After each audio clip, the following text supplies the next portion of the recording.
এবং world record করা footballer. তার বয়স 40, তার বডি পার্টসের বয়স হচ্ছে 20 বছর। আমাদের এক কলিগের ছেলে 18 বছরের বয়স, উনি সেই ছেলেটা ঘুম থেকে উঠছে, তারা ডাকাডাকি করে উঠতেছে না, যা দেখে যে সে ঘুমের মধ্যে হার্ট অ্যাটাক করছে। 18 থেকে 35 বছরের বাচ্চাদের, এই ছেলে মেয়েদের কেন এত বছর বয়স দেখাচ্ছে বডি পার্টস? আসসালামু আলাইকুম, সবাইকে স্বাগতম নিউরো বাইন্ডিং এর আরেকটি পডকাস্টে। তো আজকে আমাদের সাথে আছেন হলিস্টিক লাইফের ফাউন্ডার মোহাম্মদ সাইফুল আলম ভাই, যিনি একজন ওয়ালাইকুম আসসালাম। তো যিনি একজন হেলথ অ্যান্ড লাইফস্টাইল কোচ। তো ওনার দীর্ঘ কর্পোরেট লাইফ শেষে উনি আবার হেলথের দিকে এসেছেন। তো আজকে আমরা ওনার স্টোরিটা শুনবো, কেন উনি কর্পোরেট থেকে হেলথে আসলেন। তো ভাইয়া, প্রথমেই যদি আপনার পরিচয়টা বিস্তারিতভাবে আমাদের দর্শকদের উদ্দেশ্যে দিতেন। ধন্যবাদ তরিকুল ভাই আমার পরিচয় জানার জন্য। আমি মোহাম্মদ সাইফুল আলম। আমি বেসিক্যালি আমার বাড়ি দিনাজপুরে। দিনাজপুর থেকে আমি ইন্টারমিডিয়েট করেছি, তারপরে রাজশাহী ইউনিভার্সিটি থেকে পড়ালেখা করেছি। পরে ঢাকায় এসে আমি চাকরি বাকরিতে ঢুকেছি, আমার কেরিয়ার শুরু করেছি। আমি গ্রামীণ ফোনে হেড অফ কন্ট্রাক্ট অ্যাডমিন হিসেবে কাজ করেছি দীর্ঘদিন। আমি রবিতে হেড অফ সাপ্লাই চেইন হিসাবে প্রায় 7 বছর চাকরি করেছি। আমি শেষ চাকরি করেছি বাংলা লিংকের হেড অফ প্রক্রিউরমেন্ট, সেখানেও প্রায় 5.5 বছরের মতন আমি ছিলাম। তো সেখানে আপনি 2023-এ আমি সেলফ রিটায়ারমেন্ট নিয়ে আমি আসলে এখন হেলথ নিয়ে কাজ করছি। আর আমার একটা চ্যারিটি অর্গানাইজেশন আছে, এই আপনার আপন ঘর ফাউন্ডেশন, সেটাতেই আসলে এই দুটোতে সময় দিচ্ছি। এই মোটামুটি আমার আসলে পার্সোনাল পরিচয়। আচ্ছা, তাহলে আপনি তো কর্পোরেটের মানুষ, তাহলে আপনি কর্পোরেট ছেড়ে হেলথে কেন ফোকাস দিলেন? এটাও আসলে আমার একটা খুব ইমোশনাল গল্প বলতে পারেন আছে। সেটা হচ্ছে যে কর্পোরেট লাইফে যারা আমরা জব করি, তারা আসলে মোটামুটিভাবে আমরা আসলে সেখানে গিয়ে যেহেতু অনেক পেমেন্ট আমাদের করা হয়, অর্থাৎ অনেক বড় রকমের স্যালারি আমাদেরকে দেওয়া হয়, আমরা আসলে রাত দিন কাজের মধ্যে ব্যস্ত হয়ে যাই। তখন আসলে আমরা অনেক কিছুকে ইগনোর করি, অর্থাৎ আমার রিলেশনশিপকে ইগনোর করি, আমার স্বাস্থ্যকে ইগনোর করি, আমার পার্সোনাল লাইফকে ইগনোর করি। সেরকম কিছু ইমব্যালেন্স তৈরি হয়। সেরকমই আমার আসলে ইমব্যালেন্স তৈরি হয়। আমি যখন আমার জীবনের প্রথম ধাপে আমি স্কুল লেভেল থেকে আসলে আমি স্পোর্টসের সাথে জড়িত। আমি স্কুলের প্রতিযোগিতাগুলিতে, ইন্টার স্কুলগুলিতে, থানা লেভেলে, জেলা লেভেলে, বিভাগীয় লেভেলে এবং বাংলাদেশের ন্যাশনাল লেভেলে শিশু একাডেমি পর্যায়ে খেলাধুলায় পার্টিসিপেট করতাম। এরপরে কলেজ লাইফে, ইন্টার কলেজ, এরপরে ইউনিভার্সিটিতে খেলাধুলার সাথে জড়িত ছিলাম। এবং ন্যাশনালি আমি আসলে Bangladesh BTM textile mills corporation, BTMC সংক্ষেপে বলা হয়, বিটিএমসির পেইড স্পোর্টসম্যান ছিলাম আমি, জিমন্যাস্টিক্স এবং হ্যান্ডবলে। তো সেখানে আসলে তারা আমাদেরকে পে করতো, আমরা স্পোর্টসম্যান হিসেবে শুধু তাদের নামে খেলতাম। আমরা বিটিএমসি এতগুলি ওয়ার্ল্ড মেডেল পেলো বা এতগুলি সিলভার পেলো, এইটাই তাদের কিন্তু তারা সামাজিকভাবে একটা কন্ট্রিবিউট করে এইভাবে। তো সেখানে আমি সেই লেভেলের জাতীয় পর্যায়ে আমি প্রায় 3-4 বছর পর পর যে বাংলাদেশ অলিম্পিক হয়, সেখানেও আমার পার্টিসিপেট করার সৌভাগ্য হয়েছে। তো সব মিলে আমি যখন কর্পোরেট লাইফ শুরু করি, তখনও আমি আসলে মানুষের মাথা ঘুরে, এটা শুনলে আমি হাসতাম। আমি বলতাম যে মানুষের মাথা কেন ঘুরবে, ঠিক আছে। তো এরকম আমি চাকরিতে ঢোকার পরে তখনও কর্পোরেট লেভেলের খেলাধুলা থেকে পার্টিসিপেট করতাম। তো এরপরে আস্তে আস্তে আমি দেখলাম যে আসলে আমারও তো মাথা ঘুরে। তো মাথা ঘোরার কারণ চেক করতে যাই, আমি দেখলাম যে আসলে আমার ব্লাড প্রেশার প্রথমে বেড়েছে। এরপরে আমি দেখলাম যে আমার টিজি, ট্রাইগ্লিসারিড লেভেল বেড়েছে। এরপরে আমি দেখলাম যে আমার আসলে ডায়াবেটিসের প্রি ডায়াবেটিস আমাকে ঘোষণা করছে। এরপরে দেখলাম আমার বুকে হালকা হালকা চাপ চাপ অনুভব করছে। এইভাবে করে আমি ক্রমান্বয়ে আমি দেখলাম যে কি বলে অসুস্থতার দিকে আগাচ্ছি এবং এভরিডে নিউ ডিজিজ আবিষ্কার করা শুরু করলাম একটা সময়। তখন আমি আসলে স্বাস্থ্য নিয়ে এত বেশি ছিলাম যে এই লো এনার্জি, কাজ করতে ভালো লাগে না, ঘুম থেকে উঠতে ভালো লাগে না, এনার্জি পাচ্ছি না, সেই মানে অ্যানথুজিয়াস্টিক যে একটা মনোভাব সেটা থাকে না, কনফিডেন্স লেভেল গিয়েছে, সারাক্ষণ মনের মধ্যে এইখানে ব্যথা করছে, ওইখানে ব্যথা করছে, জয়েন্ট ব্যথা, কোমরের ব্যথা, ব্যাক পেইন, এরকম করতে করতে নানাবিধ আমি প্রতিদিন ডাক্তারের কাছে গেলে প্রতিদিন নতুন নতুন ওষুধ নিয়ে আসতাম। তো একটা সময় আসলে আমার মনে হইলো যে এনাফ, এইভাবে তো আর জীবন চলতে পারে না। ডাক্তারের কাছে গেলে আমার সিমটম দেখতেছেন আর সিমটমের উপর ওষুধ দিচ্ছেন, আমি এই ওষুধের উপর শুধু ঔষধের বাক্সই বাড়তেছে আমার। তো এটা থেকে আমি বের হওয়ার জন্য আমি নিজেই আসলে খুব রিসার্চ করা শুরু করলাম যে কী করব। তো ঘাঁটতে ঘাঁটতে আমি দেখলাম যে আমার মতন অনেকের গল্প আমি পেয়ে গেলাম ইউটিউবে। তো সেখান থেকে আমি সার্চ করলাম, ঠিক আছে আমি আসলে এই কী বলে হেলথের উপরে আমি আসলে আরও ডিপে যাব, আমি পড়ালেখা করব, কি করব। এইটা করতে যাই আমি দেখলাম যে হেলথ কোচিং বলে একটা সুন্দর মানে ব্যবস্থাপনা আছে দেশের বাইরে। তো সেখানে হেলথ কোচিংয়ের মাধ্যমে একটা মানুষ তার নিজের হেলথকে যেমন ঠিক পথে নিতে পারবে এবং রিভার্স করে অসুস্থতা থাকলে রিভার্স করতে পারবে, প্লাস যদি অসুস্থতা নাও থাকে অসুস্থতার মধ্যে যেন না পড়ে সেটার ব্যবস্থা করতে পারবে, তার ফ্যামিলিকে সেটেল করতে পারবে, প্লাস তার এনভায়রনমেন্টের আশেপাশে যারা আছে তাদেরকেও সে হেল্প করতে পারবে তার লাইফ ট্রান্সফরমেশনের জন্য বা হেলথ ট্রান্সফরমেশনের জন্য। সব মিলে আমার কাছে মনে হয় এটাই তো আমি আসলে খুঁজতেছিলাম, যে আমি আমার উপর কাজ করবো না, আমি মেডিসিন ফ্রি একটা লাইফ চাচ্ছিলাম, যে আমি মেডিসিন খাবো না কিন্তু আমি সুস্থ থাকবো। সেটা কীভাবে, সেইটাই দেখলাম যে আমার এই হেলথ কোচিং। তো আমি আমেরিকা, ইউরোপ সহ নানা দেশ করে সার্চ করে আমি দেখলাম যে এটা আমার করা উচিত। এরপরে আমি আসলে নিজেই হেলথ কোচ হিসাবে সার্টিফিকেশন নেই। সেই সার্টিফিকেশনের ধারাবাহিকতায় এখনও আমি ওদের সেই কোচিংয়ের মধ্যে আছি। ইনার সার্কেল বলি আমরা। প্রতি সপ্তাহে আমাদের এই ক্লাসে ঢুকতে হয়। ওয়ার্ল্ডের বিভিন্ন জায়গা থেকে হেলথ কোচরা জয়েন করেন। আমাদের মেন্টর যিনি তিনি থাকেন বা স্পেশালিস্টদেরকে নিয়ে আসেন। সেখানে আর নতুন আইডিয়া, নতুন কনসেপ্ট, নতুন রিসার্চের কী ফলাফল সেগুলি আমরা জানি এবং প্রতিনিয়ত আপডেটেড থাকতেছি। এইভাবে আসলে হেলথের সেক্টরে আমার আশা। আলহামদুলিল্লাহ, আমি যখন কোচিং কমপ্লিট করি, সার্টিফিকেশন কমপ্লিট করি, আমি প্রথমেই আমাকে আমার ক্লায়েন্ট হিসেবে নেই এবং আমি নিয়ে দেখলাম যে আমি আসলে আমার যেই রোগের ধারাবাহিকতার কথা বলছিলাম, যে প্রতিদিন এভরিডে নিউ ডিজিজ আবিষ্কার করতেছিলাম, সেইখান থেকে আমি কমাইতে এখন আলহামদুলিল্লাহ প্রায় 11টার মতন কী বলে ডিজিজ আমি বের হয়ে আমার 18 বছরের মতন যেহেতু স্পোর্টসে ছিলাম, আমার পায়ে বাতের ব্যথা ছিল এবং স্ক্র্যাপিং করতো। রেস্ট লেগ সিনড্রোম বলে একটা রোগ আছে, যেটা ঘুমোতে গেলেই আপনার পা কামড় দিবে এবং আপনি অস্বস্তি বোধ করবেন।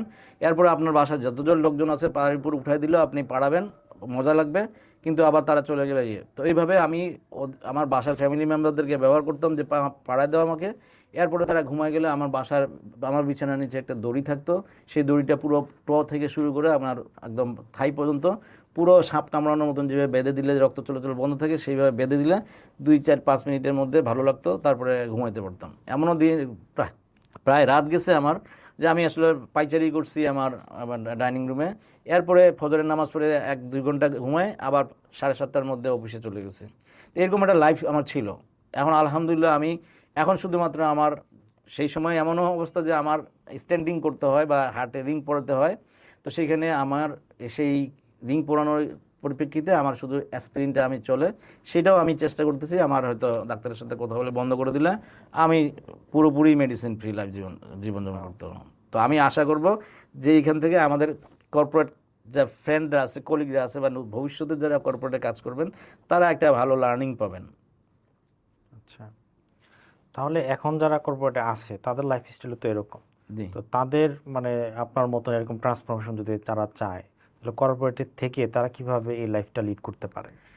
আসলে আমরা যখন কোনো কিছুতেই ইনভলভ থাকি, যেমন কর্পোরেটের কথা জিজ্ঞাসা করছেন, কর্পোরেট আমার পার্সোনাল এক্সপিরিয়েন্সে যখন আমরা কর্পোরেটে থাকি, কর্পোরেটে আমাদের টার্গেট, প্ল্যানিং, বাজেটিং, প্রত্যেকটা জিনিস আমার নির্ধারিত ডেটে ডেলিভারি সব মিলে আসলে আমরা সব ফোকাসটা ওইখানে দিয়ে থাকি। আমরা আমাদের রিলেশনশিপকে ইগনোর করতে থাকি, আমরা আমাদের পার্সোনাল লাইফকে ইগনোর করতে থাকি, আমরা আমাদের হেলদি ফুড খাবো না সেই সময় থাকে না। এই জায়গাগুলোতে অর্থাৎ হেলদি লাইফস্টাইল থেকে আমরা সরে যাই। তো এই হেলদি লাইফস্টাইলটা আপনি আসলে ভালো থাকবেন কি থাকবেন না, প্রথম যদি আপনার 5-6টা পিলারের কথা চিন্তা করেন, তাহলে প্রথম পিলারেই হচ্ছে ভিত্তি মজবুত করতে হবে আপনার স্বাস্থ্য। তো এই স্বাস্থ্য যদি আপনার ভালো না থাকে, আপনি যত সাকসেসফুল হন না কেন, এই জন্য স্টিভ জবস মারা যাওয়ার সময় বলছিলেন যে আমি অনেক বই পড়েছি, জীবনে অনেক বই পড়া হয়েছে, কিন্তু আমার স্বাস্থ্যের বইটাই পড়া হয়নি। আবার উনি এইটাও বলছেন যে পৃথিবীতে সবচেয়ে মূল্যবান যে কী বলে বেড যদি থাকে, বিছানা যদি থাকে, সেটা হচ্ছে হাসপাতালের বিছানা।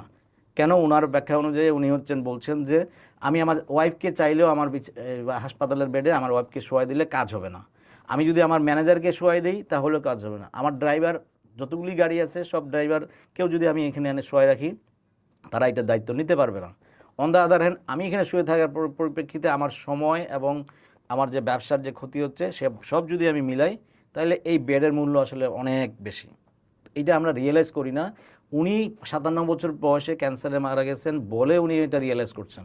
তো সেই জায়গা থেকে আমরা যারা কর্পোরেটে আছি তাদের সুস্থ থাকতে হলে তাদেরকে আসলে ওয়ার্ক লাইফ ব্যালেন্সের কথা আমরা বলি, কিন্তু এটা মেনটেন করি না। অন দ্য আদার হ্যান্ড যারা কর্পোরেটে কাজ করছি, আমি যদি পার্সোনাল এক্সপিরিয়েন্স শেয়ার করি, সেখানে আমি দেখব যে আমরা লিফটের গোড়ায় যায় দাঁড়াচ্ছি সকালবেলা, আমি 5 তলায় উঠবো, সিইও সাহেব 7 তলায় উঠবেন অথবা 18 তলায় উঠবেন, আমরা লাইন ধরে দাঁড়াচ্ছি, কিন্তু আমার সিইও প্রায় 65-70 ইয়ার্স এজের একটা মানুষ, উনি দেশের বাইরে থেকে আসছেন, উনি আমাদেরকে হাই সাইফুল বলে উনি কিন্তু সিঁড়ি দিয়ে উঠেই 7 তলায় তার ইয়েতে চলে যাচ্ছেন। আর আমরা তার চেয়ে অনেক কম বয়সের, আমাদের সেই এনার্জিটুকু নাই। কারণ কি, উনি আসলে ওইটা সব ব্যালেন্স করেন। উনি সকালবেলা জিমে গেছেন অথবা সুইমিং করছেন, তো উনি কিন্তু রাতেও ঠিক মতন ঘুমাইছেন, আবার ব্যবসাটাও ঠিক মতন পরিচালনা করছেন, যার কারণে বোর্ডে উনি কিন্তু আপনার সুন্দর মতন তার কাছে যে এক্সপেকটেশন বোর্ডের, ম্যানেজমেন্ট বোর্ডের, বোর্ড অফ ডিরেক্টরসদের মিটিংয়ে উনি কিন্তু তার টার্গেট গোল অ্যাচিভ করেই দেখাচ্ছেন। এবং এনার্জি, সারাদিন ধরে এনার্জেটিক থাকতে একটার পর একটা মিটিং করে যাচ্ছেন, কোনো ক্লান্তি নাই।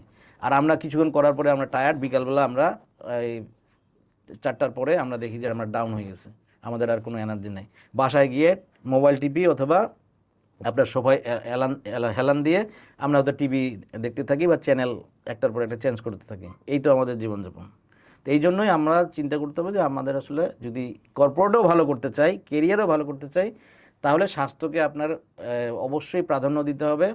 স্বাস্থ্যকে প্রাধান্য দিতে হবে, আপনার রিলেশনশিপকে প্রাধান্য দিতে হবে, আপনার কি বলে ওয়েলথ বা কেরিয়ার গোলকেও প্রাধান্য দিতে হবে। এইভাবে ব্যালেন্স যদি আপনি দিয়ে দেন, একটা সাইকেলের মনে করেন যে 7টা স্পোক আছে, বা যেটা সাইকেলের চাকাকে ব্যালেন্স করে আমরা স্পোক বলি, তাই না? তো আপনি যদি স্পোকের যদি একটা স্পোক যদি দুর্বল হয়, তাহলে সাইকেলটা ডিস্টার্ব করবে। 2টা যদি ডিস্টার্ব হয়, আরও বেশি ডিস্টার্ব করবে, এবং চাকাটা আসলে ইমব্যালেন্স হবে। তখন যে ফ্ল্যাট টায়ার, অর্থাৎ চাকা যখন বাতাস থাকে না, যেভাবে হয় আমাদের লাইফটাও কিন্তু সেটা হয়। তো সেইটা যদি ব্যালেন্স করতে চান, তাহলে অবশ্যই আপনাকে হেলথকে প্রাধান্য দিতে হবে।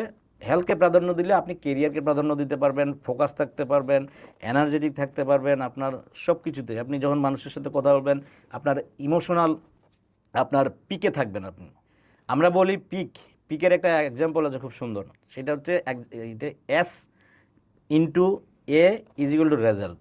অর্থাৎ এসতে হচ্ছে আপনার স্টেট অফ মাইন্ড, আর এতে হচ্ছে অ্যাকশন, আর ইজ ইকুয়াল টু আরতে হচ্ছে রেজাল্ট। আপনি যদি অ্যাকশন 100টা নেন, আর আপনার পিক অফ মাইন্ড বা স্টেট অফ মাইন্ড যদি 0 থাকে, তাহলে আপনি কত পাবেন? 0। আর আপনি যদি 2 পান স্টেট অফ মাইন্ড, তাহলে যদি 100, তাহলে কত পাবেন? 200 পাবেন, 200 পাবেন। তো এই জন্যই স্টেট অফ মাইন্ড থাকার জন্য আপনার আসলে হেলথ, আপনার বডি এবং মাইন্ডের যে সম্পর্ক, এটা হচ্ছে ইন্টারকানেক্টেড। আপনি যখন বডিলি এনার্জি পাচ্ছেন না, তখন আপনি মেন্টালি আপনি বুস্ট আপ করার চেষ্টা করেন, যাতে করে আপনি বডি আপনার সাথে সিঙ্ক করে এবং আপনার বডিকে অ্যাকশন নিতে বাধ্য করে। আবার যদি মেন্টালি আপনি ডিপ্রেস থাকেন, তাহলে বডি আপনি জাস্ট 5 মিনিট আপনি ফিজিক্যাল মুভমেন্টে থাকেন, আপনার স্টেট অফ মাইন্ড পিকিয়ে চলে যাবে। তো আপনি এইভাবে করে কিন্তু আপনি খুব দ্রুত ভালো থাকতে পারবেন। এই জন্য কর্পোরেট ভাইদের প্রতি সাজেশন হচ্ছে যে অলওয়েজ পিকে থাকার জন্য আপনার কয়েকটা জিনিস লাগে, তার মধ্যে 3টা জিনিস খুব গুরুত্বপূর্ণ। একটা হচ্ছে আপনার কি বলে ফিজিওলজি হচ্ছে আপনার বডি মুভমেন্ট, আপনার ব্রিদিং প্যাটার্ন। বডি মুভমেন্ট হচ্ছে যে আমরা সারাক্ষণ বসে থাকি, সেক্ষেত্রে আমরা অক্সিজেনকে আমরা কম্প্রোমাইজ করতে থাকি, যেখানে আমাদের আল্লাহ সুবহানাহু ওয়া তাআলা 100% অক্সিজেন নেওয়ার কথা বলছেন, সুযোগ করে দিয়েছেন, সিস্টেম দিয়েছেন, সেখানে আমরা 30 থেকে 35% আপনি অক্সিজেন নিচ্ছেন। তা আপনার বডি, ব্রেন, এই হার্ট, আপনার ব্লাড কতক্ষণ আপনাকে এই কম্প্রোমাইজ স্যাক্রিফাইসকে সে অ্যালাউ করবে? একটা সময় সে আপনাকে এই কি বলে সিগন্যাল দিবে যে না, আমি আর পারছি না। ঠিক আছে? এই জন্য বলি না, কর্পোরেট কফিনের মধ্যে আমরা ঢুকে গেছি কেন? কর্পোরেট কফিনে আমরা এমন ব্যস্ততার মধ্যে চলে গেছি, আমাদের অন্যান্য ব্যালেন্স বা অন্যান্য পিলারগুলোকে আমরা নজরেই দিচ্ছি না বা কেয়ার করছি না, যার কারণে ওগুলো দুর্বল হচ্ছে।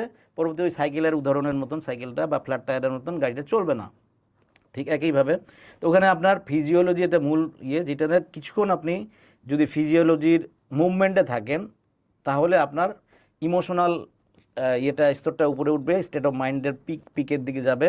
তো এটা যদি আপনি 1 ঘন্টা পর পর যদি সিটিংয়ে যারা আমরা কাজ করি সিডেন্টারি, তারা যদি 1 ঘন্টা পর পর অন্ততপক্ষে একটু উঠে একটু হালকা ব্যায়াম করেন, অথবা এই কি বলে পটি পোজ, অর্থাৎ আমরা যে পুরনো আমলের যে পেনে বসার মতন বসা, সেইভাবে যদি বসে থাকেন তাহলেও আপনার রক্ত চলাচলটাকে ইয়ে করবে। এখান থেকে আমাদের বসে থাকার কারণে রক্ত চলাচলটা কম্প্রোমাইজ হচ্ছে। তো সেখানে আপনি কিছুদিন পরে আপনি দেখবেন যে আপনার মাসেলের পেইন হচ্ছে, স্ক্র্যাপিং হচ্ছে, জয়েন্টের ব্যথা হচ্ছে, এরকম নানা রকমের প্রবলেমগুলো নিচের থেকে শুরু হতে থাকে। সেখানে আরেকটা জিনিস যে আমাদের মাসেল, অর্থাৎ পায়ের যে নিচের দিকে মাসেল হচ্ছে আপনার কাপ মাসেল, সেইটা কিন্তু আমাদের যেমন ব্রেনে স্ট্রোক করে, হার্টে অ্যাটাক করে, ঠিক আপনার পায়েও মাসেলেও আপনার একটা অ্যাটাক হতে পারে। বা রক্ত চলাচলের ক্ষেত্রে ব্রেনের ক্ষেত্রে বা হার্টের ক্ষেত্রেও সে একটা ভূমিকা পালন করে। আমাদের রক্ত যখন পাম্প করে এই হার্ট সারা শরীরে পৌঁছে দেয়, এই আমাদের এই যে ইয়েগুলি কী বলে কাপ মাসেলের যে ইয়েগুলি আছেন, সেলগুলি আছে, তারাও কিন্তু আপনার সহায়ক ভূমিকা পালন করে রক্তটাকে পাম্প করে আবার পিছনে হার্টে পাঠিয়ে দেওয়ার জন্য।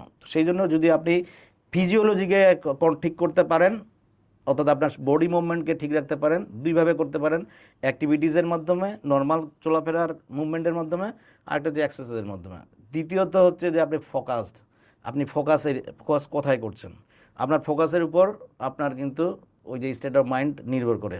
আপনি যদি নেগেটিভের দিকে তাকান তাহলে নেগেটিভ আপনাকে ফোকাসে নিয়ে যাবে। আমরা যদি পজিটিভের দিকে তাকাই তাহলে পজিটিভের দিকে আপনাকে ফোকাসে নিয়ে যাবে। তো মোস্ট অফ দ্য পিপল, আমরা মানুষ আসলে সেই জন্মের আদি ইতিহাস যদি আমরা ঘাঁটি তাহলে আদম হাওয়ার কোথায় চলে যেতে হয়। আদম হাওয়া জান্নাতে ছিলেন এবং নাজ নিয়ামতে ভরা ছিল।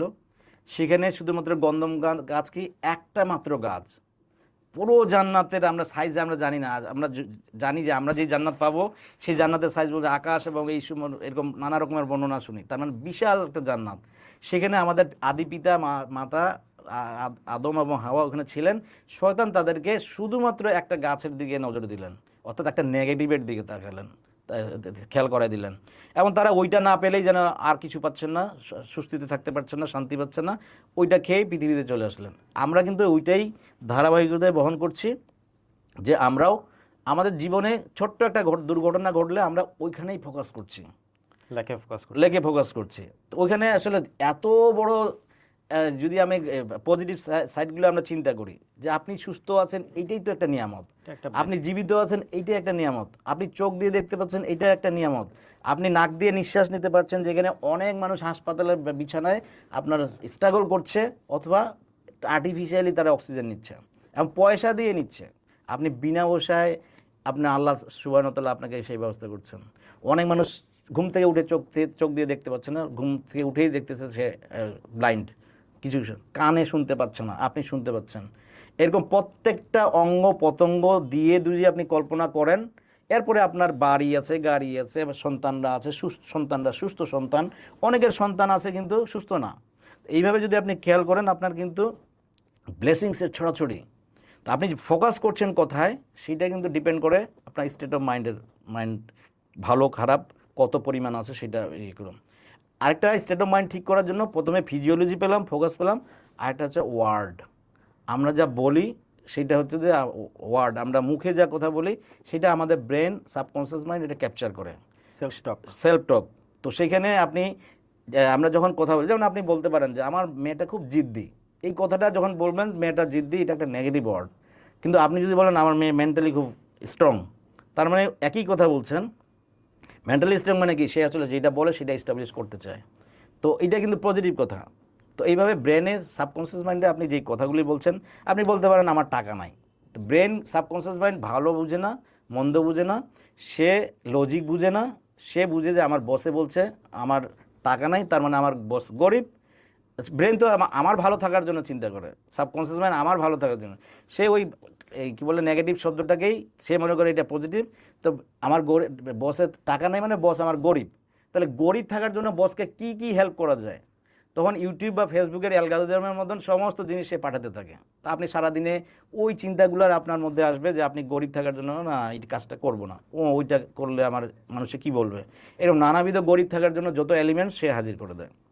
তাহলে আপনি স্টেট অফ মাইন্ডকে যদি আপনি ঠিক রাখতে পারেন, তাহলে তিনটা পদ্ধতিতে, একটা হচ্ছে ফিজিওলজি, আপনার হচ্ছে ফোকাস, আরেকটা হচ্ছে আপনার ওয়ার্ড, পজিটিভ ওয়ার্ড সবসময় সেলফ টকের মধ্যে যদি থাকেন, যা চিন্তা করে মানুষ আসলে তাই, মানুষ যা খায় মানুষ আসলে তাই, মানুষ যে বলে যা বলে মানুষ আসলে তাই, এটা আসলে মানুষের ইয়ের ধর্ম। তো সেই জায়গা থেকে আমরা সবসময় যদি পজিটিভ ফোকাস করি তাহলে আমরা ভালো থাকবো। ধন্যবাদ ভাইয়া, খুব সুন্দরভাবে গুছিয়ে আপনি বিষয়গুলো বলেছেন। এখন মানে কর্পোরেটে যেরকম মানে প্রবলেম, আমরা যারা বিজনেস করি আমরাও তো এই সেম প্রবলেম ফেস করছি। মানে আমরা সারাদিন বসে কাজ করছি, দেখা যাচ্ছে আমরাও নাওয়া খাওয়া বাদ দিয়ে সারাদিনই বিজনেসের মধ্যে পড়ে থাকছি। আমাদের প্রতি আপনার কি সাজেশন? বিজনেসম্যানরাও আসলে যারা বিজনেস ওনার, বেসিক্যালি আপনাদের মতন যারা বিজনেস ওনার, তারাও আসলে কর্পোরেট লাইফে লিড করছেন, ঠিক আছে? তারা একটা টিমকে পরিচালনা করছেন, একটা বিজনেসকে পরিচালনা করছেন। তো সেই ক্ষেত্রেও আপনাকে মনে রাখতে হবে যে আপনার সারা দিনটাকে আপনার এমনভাবে ভাগ করা যে, প্রথমত নর্মালি আমরা যারা হেলথে কাজ করি আমরা বলি আমাদের 24 ঘন্টা একদিন না, আমাদের 23 ঘন্টা একদিন। কারণ প্রথম হকটা আমরা দিয়ে দেই আমাদের শরীরের দিকে, মানে 1 ঘন্টা আপনার জন্য একদম ডেডিকেটেড হওয়ার, আমরা বলি নো, কী বলে, নো ম্যাটার হোয়াট, ঠিক আছে? যত যাই হোক না কেন এই আপনাকে এই 1 ঘন্টা আপনার শরীরের জন্য বরাদ্দ করতে হবে মিনিমাম, ঠিক আছে? এটা করতে হবে।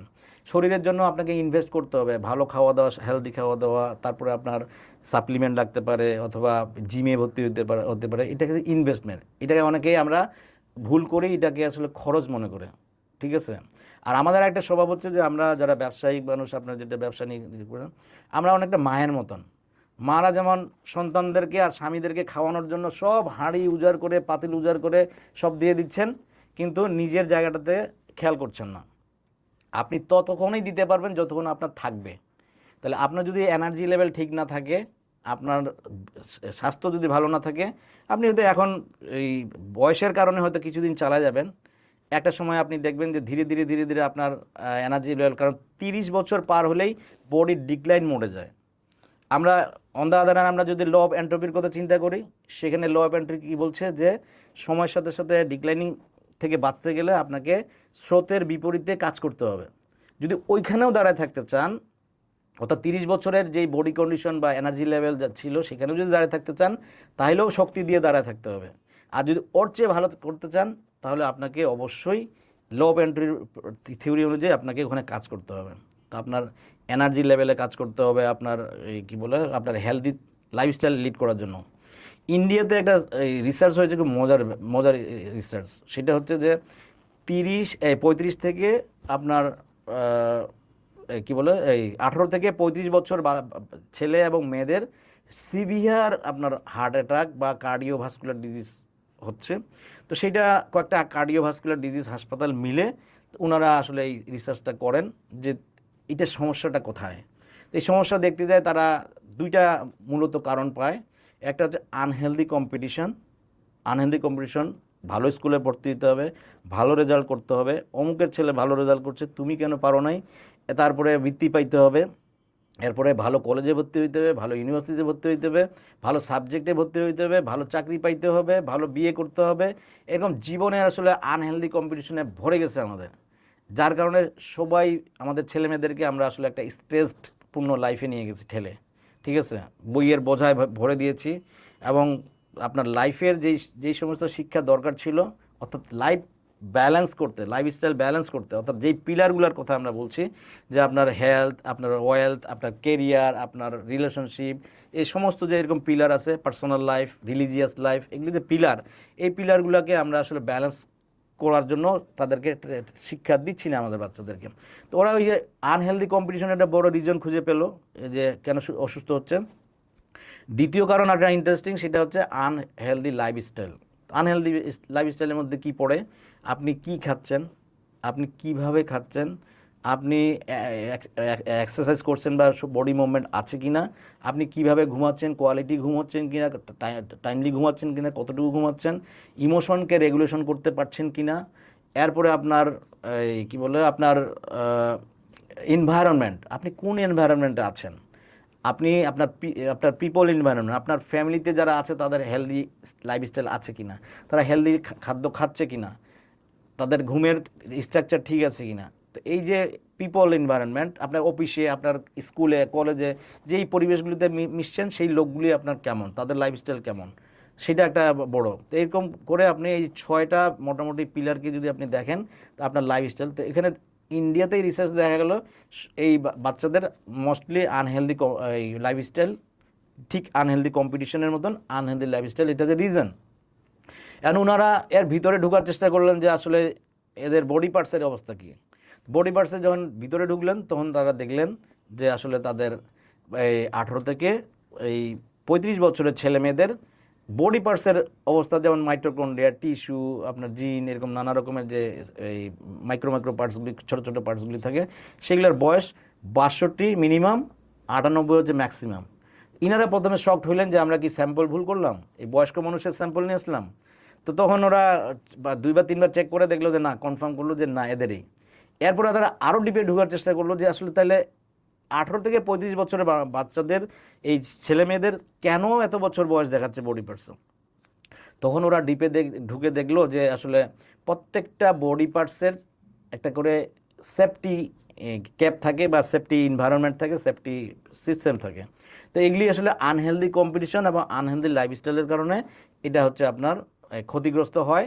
যার যত আনহেলদি কম্পিটিশনে বেশি, যার যত আনহেলদি লাইফস্টাইলের মধ্যে বেশি, তারা দ্রুত, আমরা দেখি এই কারণেই আমাদেরও আশেপাশে দেখি না 30, 35, 48, 18 বছরের আমাদের এক কলিগের ছেলে, 18 বছরের বয়স, উনি সেই ছেলেটা ঘুম থেকে উঠছে, তারা ডাকাডাকি করে উঠতেছে না, যা দেখে যে সে ঘুমের মধ্যে হার্ট অ্যাটাক করছে। তো আমরা মনে করছি 18 বছরের ছেলেটা মারা গেল এত তাড়াতাড়ি, কিন্তু বা 35 বছরে মারা গেল, কিন্তু যখন আমরা দেখতেছি ওখানে তার ভিতরে যাই দেখবো সে হয়তো বয়স বাড়ায় রাখছে তার লাইফস্টাইলের কারণে বা কম্পিটিশনের কারণে, আনহেলদি কম্পিটিশনের কারণে।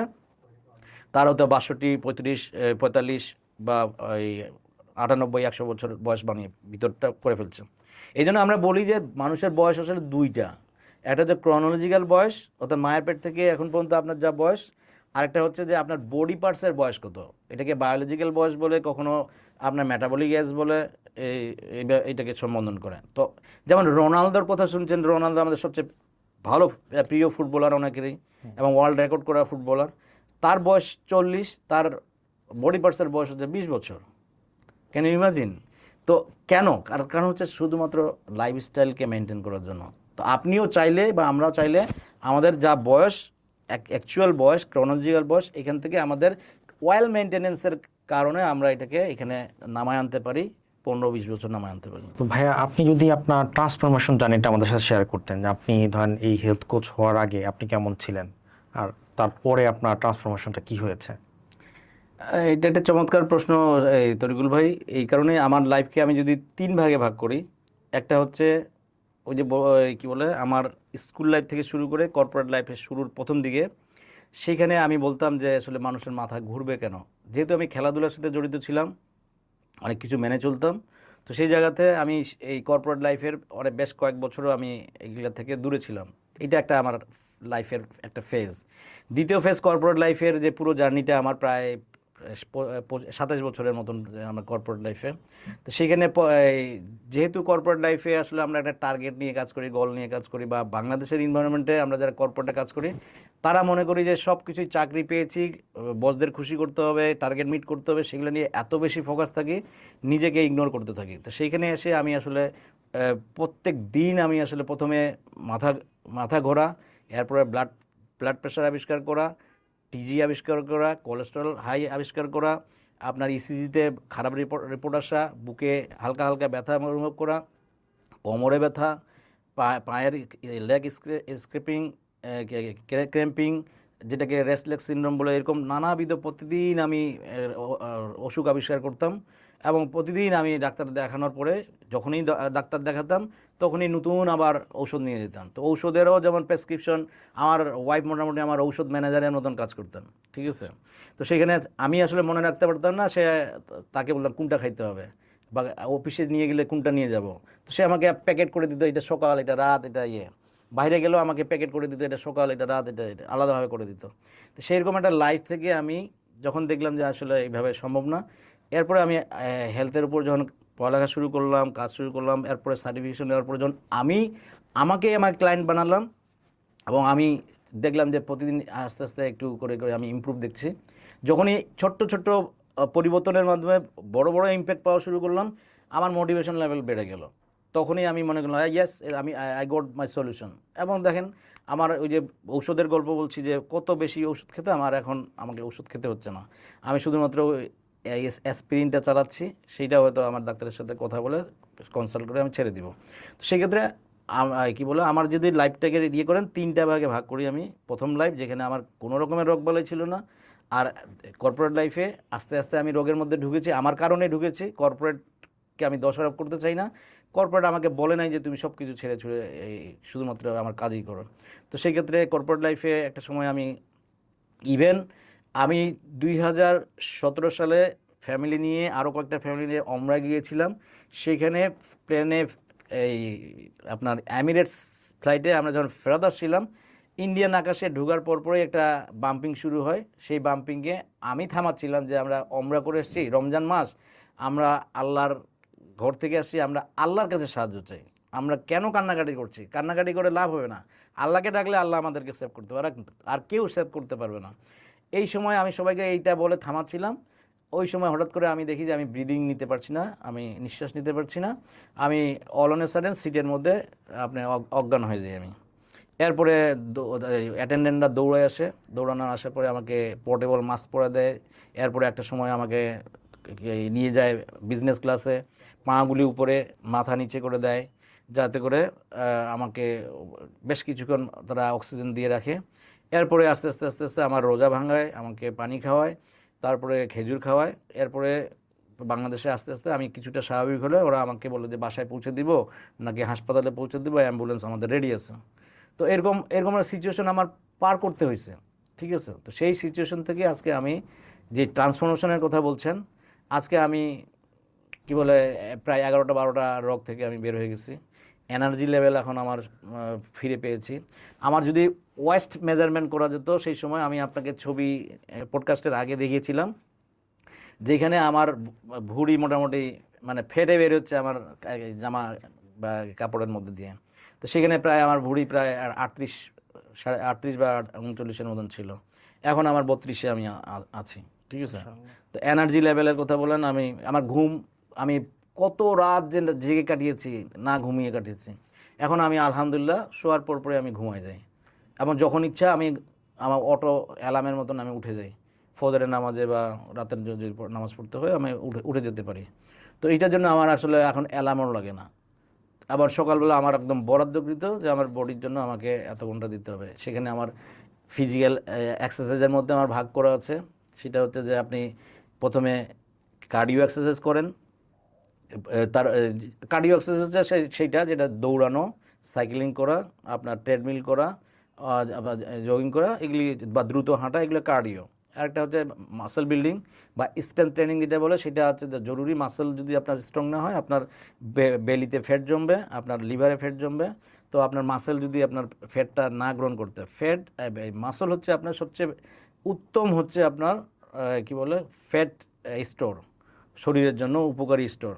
বা অন্য জায়গায় লিভারে ফ্যাট জমলে একটা সময় সে আর কাজ করবে না, লিভার কাজ করবে না। বেলিতে ফ্যাট জমলে আপনি দেখেন আমাদের এক একটা বেলি যেন এক একটা মানে প্রেগনেন্ট মহিলাকেও ছড়াই গেছি আমরা।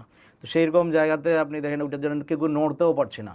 তো সেই জায়গা থেকে আপনি যদি এই মাসেল এক্সারসাইজ করেন, তাহলে আপনি ফ্যাটি লিভার থেকে বাঁচতে পারবেন, আপনার কোলেস্ট্রল লেভেল থেকে বাঁচতে পারবেন, আপনার হার্ট অ্যাটাক থেকে বাঁচতে পারবেন, কিডনি, এরকম নানা রকমের আনহেলদি যে লাইফস্টাইল রিলেটেড যে অসুস্থতা আছে, প্রায় 70 থেকে 90% এখন আমাদের নিজস্ব বানানো অসুস্থতা, সেখান থেকে বেরোতে পারবেন। তো এইভাবেই আসলে ট্রান্সফরমেশনটা আমার হয়েছে। ধন্যবাদ ভাই আপনাকে, অনেক সুন্দরভাবে গুছিয়ে আপনার ট্রান্সফরমেশনটা বলেছেন। আপনি কোন লাইফটাকে আসলে সাকসেসফুল মনে করেন, আগের লাইফটাকে নাকি বর্তমান লাইফটাকে? ডেফিনেটলি আমি বর্তমান লাইফটাকে সাকসেসফুল মনে করি এই কারণে যে আমি আসলে সব দিক দিয়ে ব্যালেন্সড একটা লাইফ লিড করতে পারছি। যেমন আমার হেলথের ক্ষেত্রে আমি নিজেকে খুব ফিটেস্ট একটা মানুষ মনে করতে পারছি। পাশাপাশি রিলেশনশিপে একটা বড় ইম্প্যাক্ট পড়েছে, কারণ সেই সময় বিরক্ত থাকতাম, একটুতেই রেগে যেতাম, বা মুখ দিয়ে যা আসতো তাই বলে ফেলতাম, রিয়েক্টিভ ছিলাম। আর এখন আমি রিপ্লাই করতে শিখেছি, কী বলে রিয়েক্ট করছি না। তো তো এইভাবে আসলে জীবনের প্রত্যেকটা জায়গাকে যদি আপনি ব্যালেন্স করেন, অর্থাৎ আপনার হেলথকে যদি ঠিক করেন, আপনার অটোমেটিক্যালি আপনার কার্য এরিয়া বা আপনার যে এরিয়াতে কাজ করেন সেটা ঠিক হয়ে যাবে। আপনার রিলেশনশিপে একটা ভালো ইম্প্যাক্ট পড়বে, রিলিজিয়াস অ্যাক্টিভিটিসগুলো ঠিকঠাক মতন করতে পারবেন। এইভাবে যদি একটা লাইফ লিড করা যায়, আমি সেটা করতে পারছি বলে মনে করছি, এবং সেই কারণে আমি মনে করছি যে এখনকার লাইফটা আমার কাছে এটা বেশ আমি এনজয় করছি আসলে। Joyful life. আচ্ছা ভাই, একটা প্রশ্ন, যে কর্পোরেট কি আমাদের হেলথ নষ্ট করছে? এটা একটা ট্রিকি প্রশ্ন, বাট এটা জিনিসটাকে এইভাবে যদি আমরা দেখি, কর্পোরেট আসলে আপনার লাইফকে নষ্ট করছে না। কর্পোরেটে আসলে আপনি কিভাবে এনগেজ করছেন নিজেকে। তো আপনি যদি কর্পোরেটকে, চাকরিটাকেই যদি সব কিছু মনে করেন, কেরিয়ারটাকে যদি সব কিছু মনে করেন, বাকিগুলোকে যদি ইগনোর করেন, এটা সব ক্ষেত্রেই, শুধু কর্পোরেট না, যদি আপনি ফ্যামিলিটাকে যদি সবচেয়ে গুরুত্ব দেন, বাকিগুলোকে যদি না করেন, তাহলে একই কাহিনী ঘটবে। তো এইভাবে ফোকাস এরিয়াটাকে আপনি যখন একটা জায়গায়, একটা নির্ধারিত জায়গায় করবেন, তখন কিন্তু আপনি বাকিগুলোকে যদি ব্লার হয়ে যাবে। তো এই ব্লার হওয়ার কারণেই কর্পোরেট লাইফে আমরা যখন ঢুকি, তখন সবাই প্রত্যেকটা ডিপার্টমেন্ট, প্রত্যেকটা পজিশনের জন্য আপনার কেপিআই নির্ধারণ করতে হয়, প্রত্যেকটার জন্য প্ল্যান থাকে, short term long term goal থাকে, সেগুলি অ্যাচিভ করতে হয়। তো সেগুলি অ্যাচিভ করতে যায়, যদি আপনি নিজের যে বেসিক, আপনি কি খাওয়া দাওয়া ছেড়ে দিবেন, আপনি কি দাঁত ব্রাশ বন্ধ করে দেবেন, আপনার কন্ট্রোল যদি আপনার হাতে না থাকে, মোস্টলি আমরা আসলে কন্ট্রোলটাকে লুজ করে ফেলি। যেমন একটা ঘোড়ার গাড়িতে 6টা ঘোড়া একটা ঘোড়ার গাড়ি চালাচ্ছে, সেই ঘোড়ার গাড়ির আপনি লাগাম ধরে আছেন। তো যদি আপনার লাগামটা ঠিক মতন ধরা না থাকে, তাহলে 6টা ঘোড়া 6 দিকে চলে যাবে।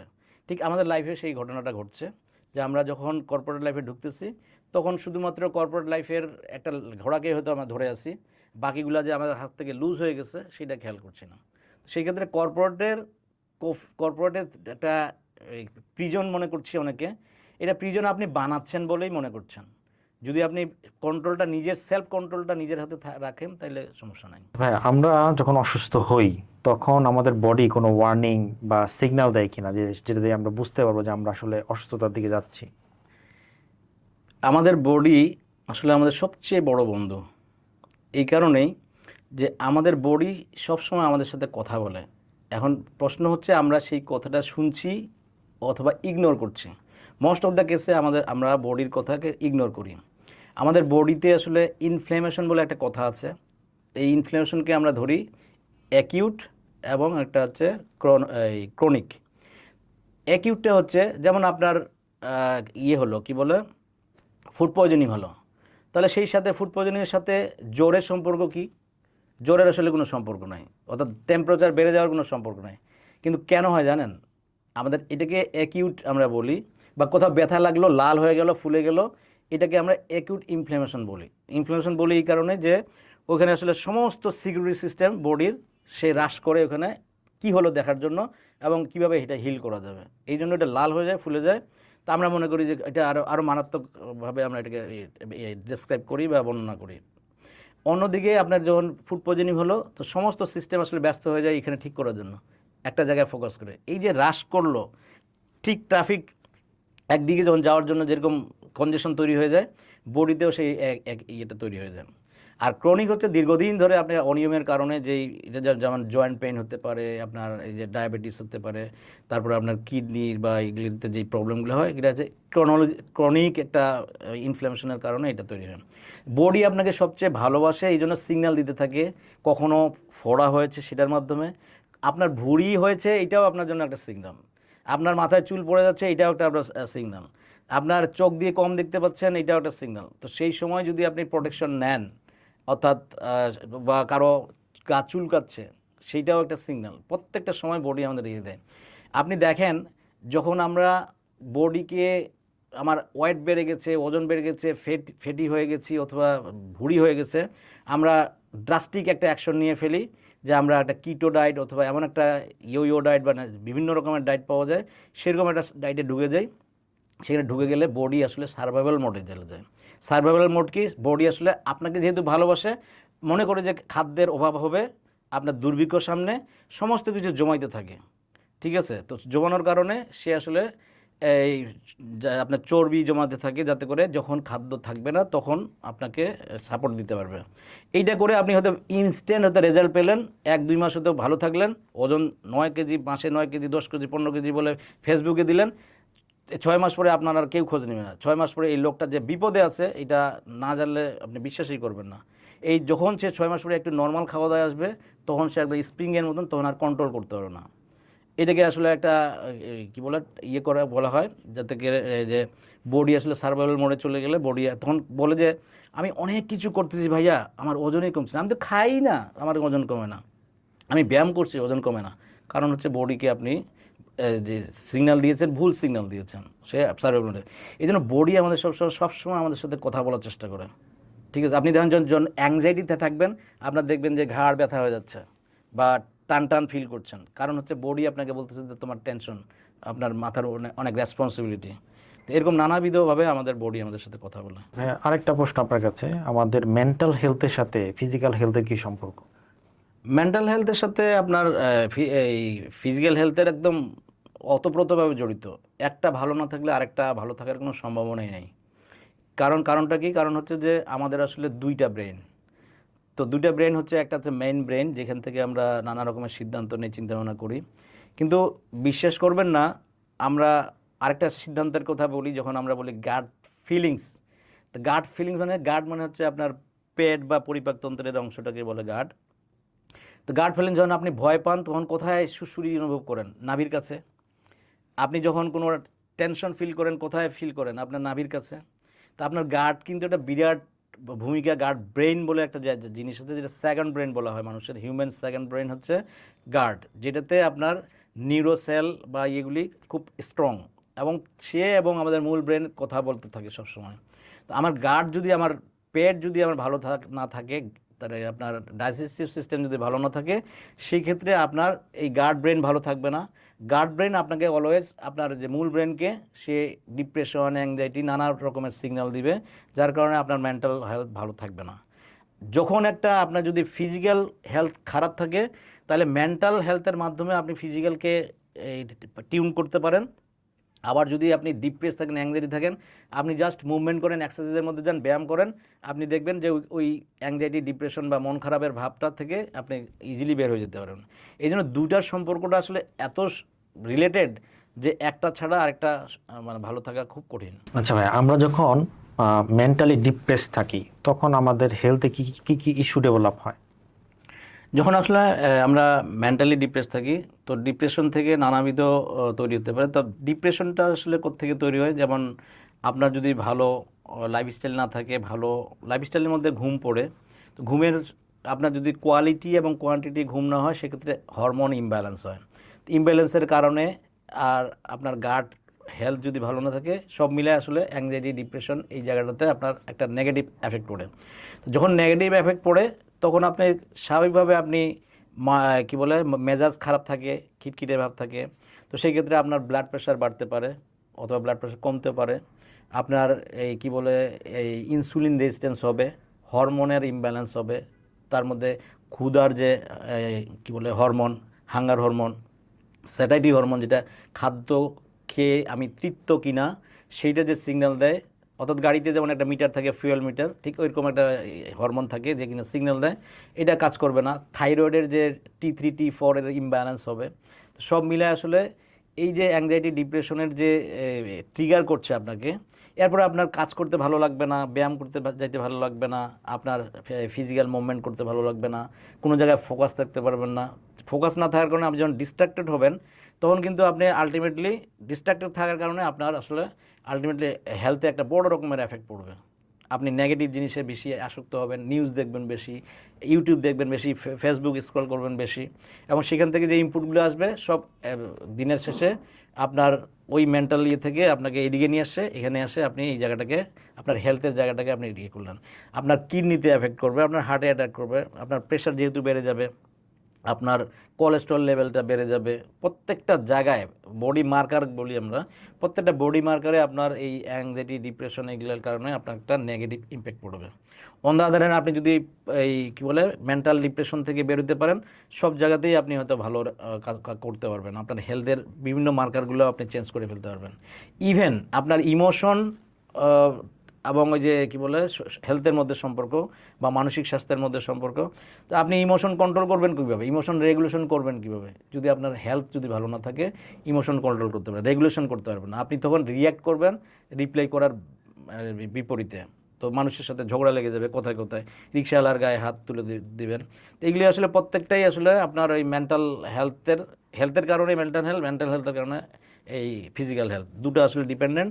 আপনার প্রত্যেকটাই একটা সময় দেখবেন যে আপনি আর কিছুই করতে পারছেন না, একটা সময় মনে হবে যে আমি আর পারবো না, আপনার বডিকে আপনি আর যত্ন করতেও চাবেন না। আবার একটা সময় আপনি আর্লিতেই আমাদের আশেপাশের লোকজন বিদায় নিচ্ছে, এইভাবে বিদায় নিয়ে চলে যেতে। আচ্ছা ভাই, আপনি কোন মুহূর্তে বা কোন সিচুয়েশনে কর্পোরেট ছাড়ার ডিসিশন নিয়েছিলেন? আমি আসলে 2018 থেকে খুব সিভিয়ার হেলথ চ্যালেঞ্জের মধ্যে পড়ে গেলাম, যেমন হার্ট স্ট্যান্টিং করলাম বা কী বলে রিং পরালাম। তো এরপরে প্রতিদিনই আমি আসলে ফিল করতাম যে আমি রিং পরানোর পরেও আমার এখানে ব্যথা, এনার্জি লেভেল কম, কখনো ব্যথা শিফট করছে, কোনো কিছু করতে ভালো লাগে না, বিছানায় শুলে উঠি না, উঠলে মানে শুইতে পারছি না, ঘুম হয় না, নানাবিধ সমস্যা। তখন একটা জিনিস আমি দেখলাম যে আসলে এইভাবে অফিসকে ম্যানেজ করা যায় না, অফিসকে কন্ট্রোল করা খুব কঠিন। তো সেই ক্ষেত্রে আমার ডেলিভারেবলস আছে, আমার কেপিআই আছে, আমার নানাবিধ আছে। সেরকম একটা পরিস্থিতিতে যেখানে আমি দেখলাম যে না, প্রত্যেক দিন আমি আবিষ্কার করছি নতুন অসুখ, এবং প্রতিদিন আমি আবিষ্কার করছি নতুন ঔষধ। ডাক্তার আমাকে গেলে ডাক্তার আসলে আমাদের দেশে যে স্বাস্থ্য ব্যবস্থা, সেখানে আসলে আমরা মোস্টলি আসলে আমরা ডিজিজ ম্যানেজমেন্ট করি, আমরা আসলে হেলথ ম্যানেজমেন্ট সিস্টেম নাই বা হেলথ কেয়ার সিস্টেম নাই। দুটার মধ্যে পার্থক্য হচ্ছে যে আপনি অসুখ হলে আপনি হাসপাতালে যাবেন, তখন আপনার ট্রিটমেন্ট হবে, পার্টিকুলার একটা জায়গায় ট্রিটমেন্ট হবে, কিডনি হলে কিডনি, আপনার হার্ট হলে হার্ট, আপনার ডায়াবেটিস হলে ডায়াবেটিস। কিন্তু আপনি যখন যাবেন, ডাক্তারের ওই সময় নেই, সুযোগ নেই, বা ওই সিস্টেমটা তৈরি হয় নাই যে আপনাকে হোলিস্টিক্যালি আপনাকে টেক কেয়ার করা হবে। এই জন্য কিন্তু এই ইদানিং কিন্তু একটা সময় আসবে, প্রত্যেকটা বাসার সাথে একটা হেলথ কোচ আপনার ইন্টিগ্রেটেড থাকতে হবে, লিঙ্ক থাকতে হবে। যেমন আমরা অনেকেই কাউন্সিলর রাখি অথবা টিউটর রাখি, এরকম রাখি না, বা ওস্তাদ রাখি, ঠিক একইভাবে প্রত্যেকটা বাসার সাথে একজন হেলথ কোচ আপনার দরকার হবে, যে কিনা আপনার সন্তান, আপনার ফ্যামিলি মেম্বারদেরকে গাইড করবে। তো এই জন্য এরকম একটা সিচুয়েশন আমাদের আসতেছে। তাহলে একজন হেলথ কোচ কেন প্রয়োজন? আমাদের আসলে জীবনধারার যে এই বর্তমান পরিস্থিতি এবং যেভাবে আপনার সায়েন্স ডেভেলপ করছে, বা বিশেষ করে এআই আসার পরে যেভাবে জিনিসপত্র চেঞ্জ হয়ে যাচ্ছে, সমস্ত কিছু চিন্তাভাবনা, হিসাব নিকাশ সব চেঞ্জ হয়ে যাচ্ছে। তো সেই পরিস্থিতিতে প্রত্যেকটা মানুষের জন্য আসলে হেলথ কোচ একটা সময় খুব জরুরি বিষয় হয়ে যাবে। কারণ হচ্ছে আমাদের আসলে এই সমস্যা আসলে নলেজের সমস্যা, তথ্যের সমস্যা। আমরা যদি জিজ্ঞাসা করি যে ভাই আপনি অসুস্থ বা এইটা হয়েছে, কি সমস্যা, না ভাই আমি তো সব প্রপারলি খাচ্ছি, হেলদি খাচ্ছি, নানাবিধ ব্যায়াম করছি, তারপরেও আমি এটা পাচ্ছি না কেন? ঠিক আছে, কারণ হচ্ছে ওনার কাছে সঠিক তথ্য নাই। তো একটা মানুষের কোচ যেভাবে একটা মানুষকে হেল্প করে, মিনিমাম 3টা পিলার থাকলে একটা টুল, বসার টুল দাঁড়ায় থাকে, আদারওয়াইজ 4টা হলে আরও ভালো। মিনিমাম 3টা পা যদি থাকে একটা টুল, সেই টুলটা দাঁড়ায় থাকে। একটা কোচ হচ্ছে একটা মানুষকে এই 3টা পা, টুলের পাকে ইয়ে করে দিতে পারে, ফিক্স করে দিতে পারে। একটা হচ্ছে যে প্রথমত রাইট স্ট্র্যাটেজি বা রাইট টেকনিক, 2 নম্বর হচ্ছে সাপোর্ট, 3 নম্বর হচ্ছে অ্যাকাউন্টেবিলিটি। আপনি মনে করেন যে হ্যাঁ আমি একা জিমে ভর্তি হয়ে গেলাম, আপনি ডিসেম্বরে দেখবেন যে সবাই ভর্তি হচ্ছে আপনার জিমে, আবার জানুয়ারি আস্তে আস্তে সবাই নাই হয়ে যাচ্ছে।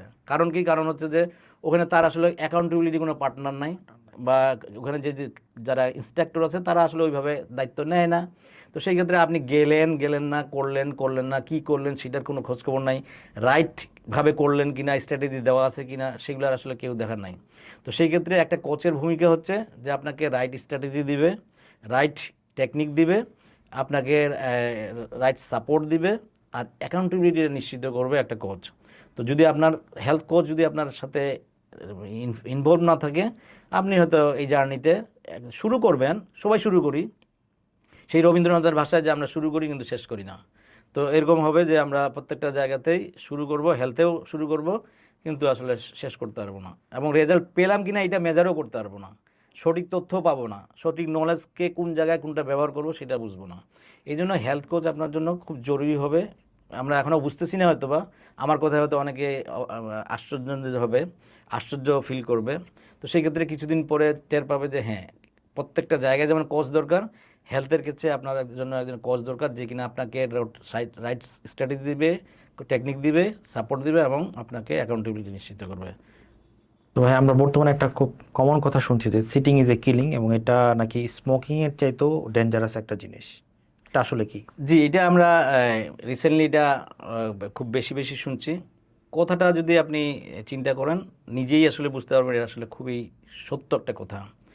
যেমন এখন আমরা বসে আছি, আমরা অক্সিজেন লেভেল আমাদের আল্লাহ সুবহানাহু ওয়া তাআলা আমাদের যে সিস্টেম দিয়েছেন সেই অনুযায়ী 100% হচ্ছে অক্সিজেন আমার ব্রেইন, আমার ব্লাডে, আমার হার্টে, যেগুলিতে আমাদের অক্সিজেন দরকার হয় সেগুলোতে দেওয়ার কথা।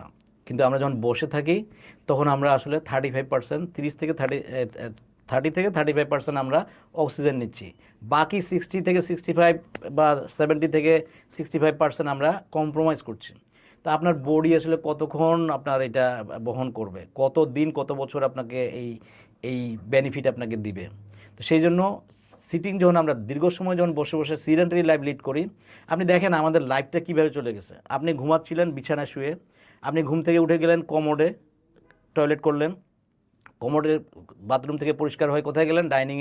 ডাইনিংয়ে বসলে খেলেন, খেয়ে কোথায় গেলেন? লিফটের গোড়ায় গিয়ে আপনি কোথায় উঠলেন? গাড়িতে উঠলেন, অথবা আপনার এই কী বলে রিক্সায় উঠলেন। এরপরে আবার অফিসিয়াল লিফটের দাঁড় দাঁড়ালেন। এরপরে আপনি উঠে 13তলা, 5তলা, 14তলা, যেই তলায় বসেন সেখানে গেলেন। আবার আপনি যায় টেবিলে বসলেন, সারাদিন ধরে কাজ করছেন, লাঞ্চের একটা ব্রেক, আবার লাঞ্চের ব্রেকে যায়ও আপনি আসলে ডাইনিংয়ে বসে খেলেন। আবার লাঞ্চের ব্রেক থেকে এসে ফিরেও যদি আপনি আসেন, কোথায় আসেন? ডেস্কে আসেন। ডেস্ক থেকে কোথায় যান? কাজ শেষ, সব গুছাই টুছাই নিয়ে আবার লিফট, আবার সেটাকেই ফলো করে আবার বাসায় আসলেন, কিছুক্ষণ সোফায় এলিয়ে আপনি হয়তো টিভি দেখলেন, অথবা ডেস্কে বসে আবার কাজ করলেন, একটা সময় আবার বিছানায়। তো আপনার এখানে সারাদিনেই আসলে বসে কাটালেন, সারাদিনেই অক্সিজেনকে কম্প্রোমাইজ করলেন। এই সিডেন্টারি লাইফের কারণে আপনার শরীরের যে বেনিফিটগুলো, যেমন বসে থাকার কারণে এই নিচের পোর্শনটা, রক্ত চলাচল আপনার পুরোটাই কম্প্রোমাইজ হয়। এই জন্য আমরা বলি যে প্রতি 40 থেকে 60 মিনিট বা 1 ঘন্টার মধ্যে একবার অন্ততপক্ষে দাঁড়ান, 2-4 মিনিট একটু হাঁটা চলাফেরা করেন, একটু ব্যায়াম করেন, পটি পোজ অর্থাৎ মলাশয়ন মতন করে, পুরনো আমলের যে ল্যাট্রিনে আমরা বসতাম পেনে বসার মতন করে বসেন, সেখানে আপনি নেন, যাতে করে আপনার শরীরে রক্ত চলাচলটাকে স্বাভাবিক করতে পারেন।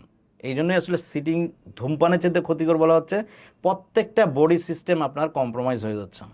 সিগারেট খেলে তো হচ্ছে আপনার লাঙে ক্ষতি হচ্ছে বা আপনার ক্যান্সারের জন্য হচ্ছে, কিন্তু এটা এখন রিসার্চে ধরা পড়ছে যে এটা আসলে অনেক বেশি। যেমন একটা মানুষ সিম্পল যদি দাঁড়ায়, সুপারম্যান পোজে দাঁড়ায়, সে আসলে তার সেরোটোনিন বা সুখের হরমোন বাড়াচ্ছে 30 থেকে 35%, কর্টিসল বা অ্যাংজাইটি ডিপ্রেশন নামায় দিচ্ছে সে এই 30 থেকে 25%। এইভাবে করে আপনি সিম্পল বডিটাকে যদি আপনি ইয়েতে রাখেন, মুভমেন্টের মধ্যে থাকেন, বা বডি পোশ্চারকে চেঞ্জ করেন, আপনি কিন্তু স্বাভাবিক। এই জন্যই দীর্ঘক্ষণ বসে থাকাটাকে একদম প্রচণ্ড রকমের শারীরিক এবং মানসিকভাবে এফেক্ট করে। ইভেন ফোকাসটাকেও আপনি ধরে রাখতে পারবেন না দীর্ঘক্ষণ বসে থাকলে। যখন আপনি 1 ঘন্টা, এই জন্য বললেন স্কুল কলেজগুলো 45 মিনিটের ক্লাস শুরু হয়েছে কেন, বা শুরু করা হয়েছিল কেন? একটা মানুষের ফোকাস আছে 40-45 বা 1 ঘন্টার বেশি থাকে না। তো সেই ক্ষেত্রে কিছুক্ষণ পর পরে তাকে ব্রেক দিতে হয়। তো এই ব্রেকটা হচ্ছে বডিকে আপনি আবার একটা রিফ্রেশ মোডে নেবেন বা রিস্টার্ট মোডে নেবেন, যাতে করে আপনি আবার নর্মাল ইয়েতে আসেন, আবার ফোকাস দিতে পারেন, আবার কাজ করতে পারেন। এই জন্য সিটিংকে আসলে সিটিং ইজ এ কিলিং বলা হচ্ছে, অথবা কেউ কেউ বলছে যে স্মোকিংয়ের চাইতেও এটা ডেঞ্জারাস। আপনার প্রত্যেকটা হরমোন, প্রত্যেকটা শরীরের জিনিসকে আপনার ইমব্যালেন্স করছে অথবা কম্প্রোমাইজ করছে। আমরা সবার কাছে শুনছি যে আমাদের আসলে কোয়ালিটি ঘুম দরকার। তাহলে কোয়ালিটি ঘুমটা কি, এবং এটা কিভাবে আমাদের লাইফে কাজ করে? আসলে ঘুম একটা সায়েন্স। স্লিপ আমরা পড়ালেখা করে জেনেছি যে স্লিপ অ্যাজ এ সায়েন্স। ঘুমটা একটা বড় সায়েন্স বা বিজ্ঞান হিসেবে তুলনা করা হচ্ছে। এটার উপরে বিভিন্ন রকমের গবেষণা হচ্ছে। তো সেখানে আমাদের ধর্মীয় ইয়ে থেকে দেখব যে আল্লাহ সুবহানাহু ওয়া তাআলা ঘুমের উপর খুব গুরুত্ব দিচ্ছেন। তো ঘুমটা হচ্ছে রিস্টার্ট করার মতন। আমাদের মোবাইল যখন হ্যাং হয়ে যায়, তো সারাদিন দিনের শেষে আমরা একবার মোবাইলটাকে করার জন্য রিস্টার্ট করে দিই, যাতে করে ফ্রেশ মোডে মোবাইলটা আবার ফেরত আসে। ঠিক ঘুমটা আমাদের জন্য এটা খুব জরুরি। তো সেক্ষেত্রে আপনার এখানে যে আমরা ঘুমটা এই কারণেই আপনার জরুরি যে আপনার যাদের ঘুম হয় না তাদের জন্য আসলে কোয়ালিটি ঘুম যাদের হয় না এবং কোয়ান্টিটিতে যদি সেটা কোয়ান্টিটি এবং কোয়ালিটি এনশিওর যদি না করতে পারে, তার মোটামুটিভাবে 5টা হরমোন একদম খুব ব্যাপকভাবে ক্ষতিগ্রস্ত হয়। তার মধ্যে ইনসুলিন রেজিস্ট্যান্স, যেটা আমরা ডায়াবেটিসের ক্ষেত্রে আমরা বলি, ডায়াবেটিস বা ব্লাড সুগারকে ইমব্যালেন্স করার জন্য যেটা দায়ী, সেটা আপনার হাঙ্গার হরমোন বা স্যাটাইটি হরমোন অথবা থাইরয়েডের হরমোন, এরকম অনেকগুলি হরমোনকে আসলে ইমব্যালেন্স করে। তো সেই ইমব্যালেন্সের কারণে হরমোন আসলে বডিকে চালানোর যে ড্রাইভার, সেই হরমোন হচ্ছে আমাদের সেই ড্রাইভার। সেই ড্রাইভারগুলোকে যখন আমরা ক্ষতিগ্রস্ত করি তখন আসলে আমাদের করে না। তো এই জন্য ঘুমের কোয়ালিটিটা এনশিওর করা। ঘুম আসলে সন্ধ্যা 9টার পরে, রাত 9টার পরে আমাদের এই 9টার দিকে সেরোটোনিন, আপনার মেলাটোনিন, ঘুমের যে হরমোন সেটাকে বলে মেলাটোনিন। এই হরমোনটা আসলে সন্ধ্যার পরে এটা করতে 9টার দিক থেকে এটা পিকে যায়। এই জন্য 9টার পরেই দেখবেন একটা ঘুম ঘুম ভাব প্রথম দিকে আসে। এরপরে আমরা ডিস্টার্ব করে ফেলি বিভিন্ন কাজকর্মের মধ্যে বা মোবাইলের সার্ভ করে বা ইলেকট্রনিক ডিভাইসের মাধ্যমে। তো মেলাটোনিনকে আমরা ক্ষতিগ্রস্ত করলে আমরা তখন ঘুমাইতে দেরি হয়। 9টা থেকে 2:30 3টা এই পিরিয়ডটা হচ্ছে আমার ঘুমের সবচেয়ে ফসল কাটার উপকারিতা নেওয়ার সময়। যেই জন্য আমাদের রাসূল সাল্লাল্লাহু আলাইহি ওয়াসাল্লামের জীবন পর্যালোচনা করে দেখবেন যে আসার পরে ঘুমাইতেন এবং 3টা 3:30 এদিকে উঠে উনি তাহাজ্জুদ বা নামাজের মধ্যে চলে যেতেন। ওই সময়টাতে উনি প্রপার বেনিফিটটা নিতে পারতেন। আমরা কিন্তু সেটা পারছি না। আমরা ঘুমাইতে 2টা পার করে দিচ্ছি। প্রপার যদি কোয়ালিটি ঘুম নিতে চাই তাহলে আমাদের এই সময়টাকে এনশিওর করতে হবে। 9টা থেকে 3:30টার মধ্যে যত বেশি আপনি ঘুমাইতে সময়টাকে ইউটিলাইজ করতে পারবেন। এরপরে আপনি সকালটা শুরু করেন 3টা 4টার দিকে শুরু করেন, দেখবেন দিনও বড় আপনার ইয়েতে। এই জন্য কোয়ালিটি ঘুম খুবই জরুরি হরমোন ইমব্যালেন্সের জন্য। আমরা তো এখন অনেক বেশি ডিস্ট্রাক্ট অনেক কিছুতে, তো এই কোয়ালিটি ঘুম হওয়ার জন্য আপনার সাজেশন কি? আমরা আসলে এই যে ডিস্ট্রাকশন, যে আমাদের এভরিডে লাইফে যে ডিস্ট্রাকশনের মধ্যে চলে যাচ্ছি আমরা, তো সেই ক্ষেত্রে আমরা দিনকে আসলে আমরা ভালো রাখতে চাই, প্রোডাক্টিভ রাখতে চাই। তাহলে দিনকে ভালো রাখতে গেলে আপনাকে প্রথমে রাতকে ভালো ঠিক করতে হবে, রাতকে গুছাইতে হবে। তো রাতকে গুছানোর একটা পার্ট হচ্ছে যে আপনার ভালো কোয়ালিটি ঘুম বা কোয়ান্টিটি এবং কোয়ালিটিতে আপনাকে এটা ব্যালেন্স করতে হবে। সেখানে ঘুমানোর যদি ভালো ঘুমাইতে চান তাহলে তো আপনাকে স্লিপ রিচুয়াল বলি আমরা, স্লিপ রিচুয়ালের মধ্যে পড়ে যে আপনি আসলে আর্লি ডিনার করবেন। অর্থাৎ সন্ধ্যা 7টা, সূর্যাস্তের পর থেকে 7টার মধ্যে আপনার ডিনার করে ফেলানো উচিত। কারণ হচ্ছে যে পরবর্তীতে আপনার ইনসুলিন আসলে রাতের বেলা তৈরি হয় না। আবার আমাদের যে ডাইজেস্টিভ সিস্টেম সেটাও আসলে ব্যস্ত থাকার কথা ক্লিনিংয়ে। যখন আপনি দেরিতে ডিনার করছেন তখন আসলে ডাইজেস্টিভ সিস্টেম আসলে ব্যস্ত হয়ে যায় আপনার হজম করতে, তখন ক্লিনিং করে না। বছর পর বছর, মাসের পর মাস আমরা এই ক্লিনিং প্রসেসটাকে বাধাগ্রস্ত করে আসি দেরিতে ডিনার করে। তাহলে প্রথম কাজ হচ্ছে রিচুয়ালের মধ্যে আপনার আর্লি ডিনার করা। ঘুম এবং এই ডিনার এবং ঘুমের মধ্যে গ্যাপটা হচ্ছে 3 থেকে 4 ঘন্টা যদি করতে পারেন, দ্যাট উড বি বেটার। এরপরে হচ্ছে যে আপনি খাওয়ার পরে আপনি অবশ্যই হাঁটাহাঁটি করবেন, এটা একটা রিচুয়াল। মিনিমাম আধা ঘন্টা পরে 10 মিনিট হাঁটবেন। আপনার যে কাপ মাসেলগুলি আছে পায়ের, সেগুলি অ্যাক্টিভ করলে আপনার ব্লাড সুগারকেও সে একটা নিয়ন্ত্রণের মধ্যে নিয়ে আসে। এবং ওই যে এটাকে বলে সোলিয়াস মাসেল ব্রেনের সাথে বা হার্টের সাথে খুব রিলেটেড, রক্ত চলাচলের সাথে সম্পর্কিত। যারা ডায়াবেটিস থেকে বাঁচতে চান তাদের জন্য সোলিয়াস মাসেল পুশ আপ বলি, সেটা আপনি করতে পারেন। তাহলে আপনার হাঁটাহাঁটিটা 3য় নাম্বার। 4র্থ নাম্বার, আপনার ডিভাইসকে অর্থাৎ মোবাইল, টেলিভিশন বা যে কোনো স্ক্রিন আপনি মিনিমাম 1 ঘন্টা আগে আপনি করবেন। কারণ ওখান থেকে ব্লু রে অথবা গ্রিন রে, 2টা রে আমাদের চোখে আসে, যেটা কিনা আমাদেরকে ব্রেনকে সিগন্যাল দেয় চোখের মাধ্যমে যে রাত হয় নাই, তুমি এখনও জেগে থাকো। ঠিক আছে? এরপরে যখন আমরা বিছানায় যাই তারপর দীর্ঘক্ষণ আমাদের এইটাকে ফেরত আনতে সময় লাগে। তো সেই জন্য আপনার ডিভাইস থেকে দূরে থাকবেন। এরপরে হচ্ছে আরেকটা কাজ করতে পারেন, সেটা হচ্ছে যে রিচুয়ালের মধ্যে, সেটা হচ্ছে যে আপনি রাতের বেলা ঘুমানোর আগে একটা প্র্যাকটিস শুরু করতে পারেন। সেটা হচ্ছে হালকা গরম কুসুম গরম পানিতে গোসল করবেন। নিয়ম হচ্ছে রাতের বেলা গোসল করতে হয় গরম পানিতে, আর সকালবেলা এই চিল কোল্ড একদম আইস ঠান্ডা পানিতে গোসল করতে হয়, যাতে করে দিনের বেলা সকালবেলা যখন আমরা গোসল করছি ঠান্ডা পানিতে, রক্ত চলাচলটাকে খুব বাড়িয়ে দেয়, তখন আমরা চাঙ্গা ফিল করি। আর রাতের বেলা আমাদের দরকার ঘুম, বডিটাকে স্যুথ করে ফেলা, মানে ডিম করে ফেলা। তো সেই ক্ষেত্রে আমাদের গরম পানিতে আমরা গোসল করলে আমাদের ঘুমের ভাবটা খুব দ্রুত আসে। এরপরে বিছানায় বসে যে আপনার রিচুয়ালটা করবেন সেটা হচ্ছে সুন্নাহ পদ্ধতিতে যেটা করবেন সেটা হচ্ছে যে আপনার যে দোয়া, কোরআনের আয়াত, কোরআনের সূরাগুলি পড়বেন। এরপরে আপনি কি বলে আপনার কিছু ব্রিদিং এক্সারসাইজ করতে পারেন। ব্রিদিং এক্সারসাইজটা করলে আপনার ব্রেন, আপনার ব্রিদিং এক্সারসাইজের মাধ্যমে আপনি শুকরিয়া আদায় করলেন, মানুষকে মাফ করে দিলেন, এটাও সুন্নাহর সাথে যায়। সুন্নতে আমরা দেখেছি যে মাফ করে দেওয়ার কারণে একজন মানুষ জান্নাতে যাচ্ছে। তাহলে আপনি ব্রিদিং এক্সারসাইজ করে আপনি শুকরিয়া আদায় করলেন, আল্লাহর যত রকমের নিয়ামত আপনার আছে বডির ক্ষেত্রে, শরীরের ক্ষেত্রে, ধন সম্পদের ক্ষেত্রে, বাড়ির ক্ষেত্রে, গাড়ির ক্ষেত্রে, আত্মীয় স্বজনের ক্ষেত্রে, যারা সাপোর্ট করছে তাদের ক্ষেত্রে। এরপরে আপনি সবাইকে মাফ করে দিলেন।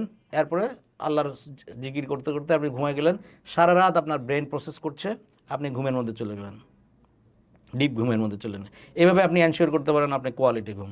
আচ্ছা ভাই, তাহলে আপনি যেটা বললেন যে আমরা মানে কোয়ালিটি ঘুমের জন্য ব্রিদিং এক্সারসাইজটা অনেক ইম্পর্টেন্ট, তাহলে আপনি কি আমাদেরকে কোনো একটা ব্রিদিং এক্সারসাইজ এখন দেখাবেন? হ্যাঁ, ডেফিনেটলি। আপনার আমরা আসলে আমাদের ব্রেন আসলে কয়েকটা স্টেজে থাকে, যেমন আলফা, গামা, বিটা এরকম স্তরে থাকে।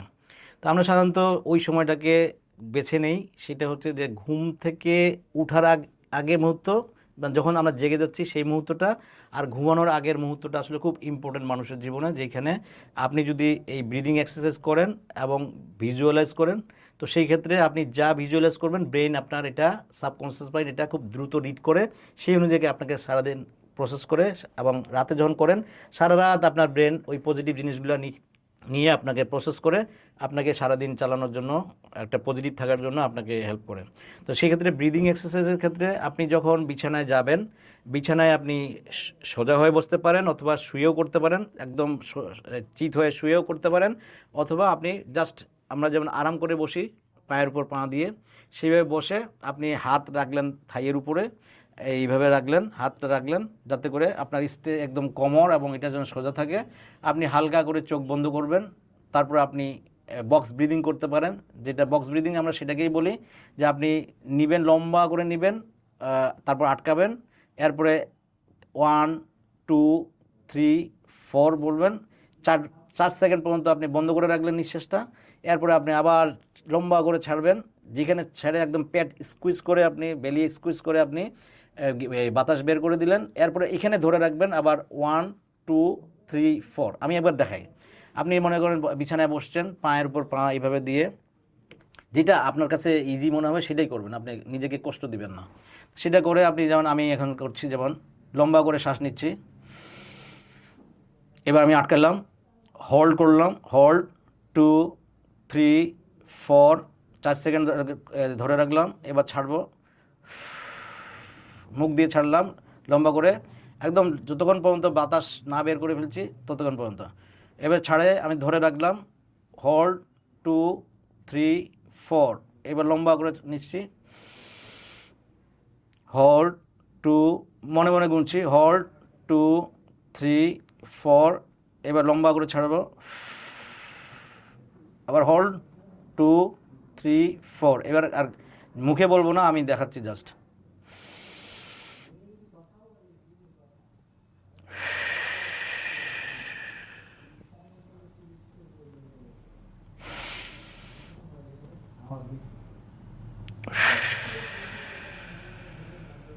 এইভাবে বক্স ব্রিদিং করার মাধ্যমে আপনি যখন চলে গেলেন, তখন আপনি নাকের এই যে ছিদ্র সেদিকে খেয়াল রাখবেন, অর্থাৎ মেনি টু ওয়ান।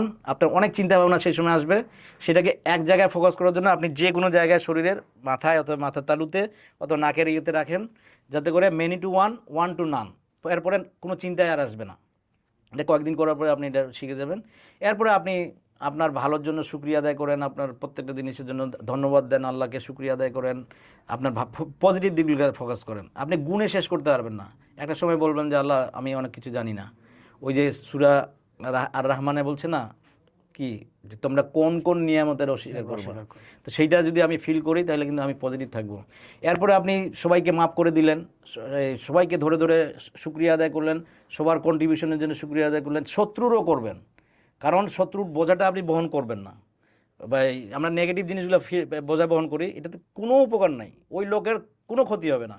আপনারও কোনো উপকার হবে না। তা আপনি এই বোঝা নিতে নিতে নিতে নিতে এই অমুকে বলছে, অমুকে কষ্ট দিচ্ছে, ওমাকে মারছে, এটা নিতে নিতে একটা সময় আমরা এরকম চলছি, আমাদের স্পিড কমে যাচ্ছে, ফোকাস কমে যাচ্ছে। এইভাবে ঘুমের আগে যদি আপনি করেন আর সকালবেলা ঘুম থেকে যদি উঠে করেন, আপনি দেখবেন আপনার জীবন পরিবর্তন হয়ে যাচ্ছে।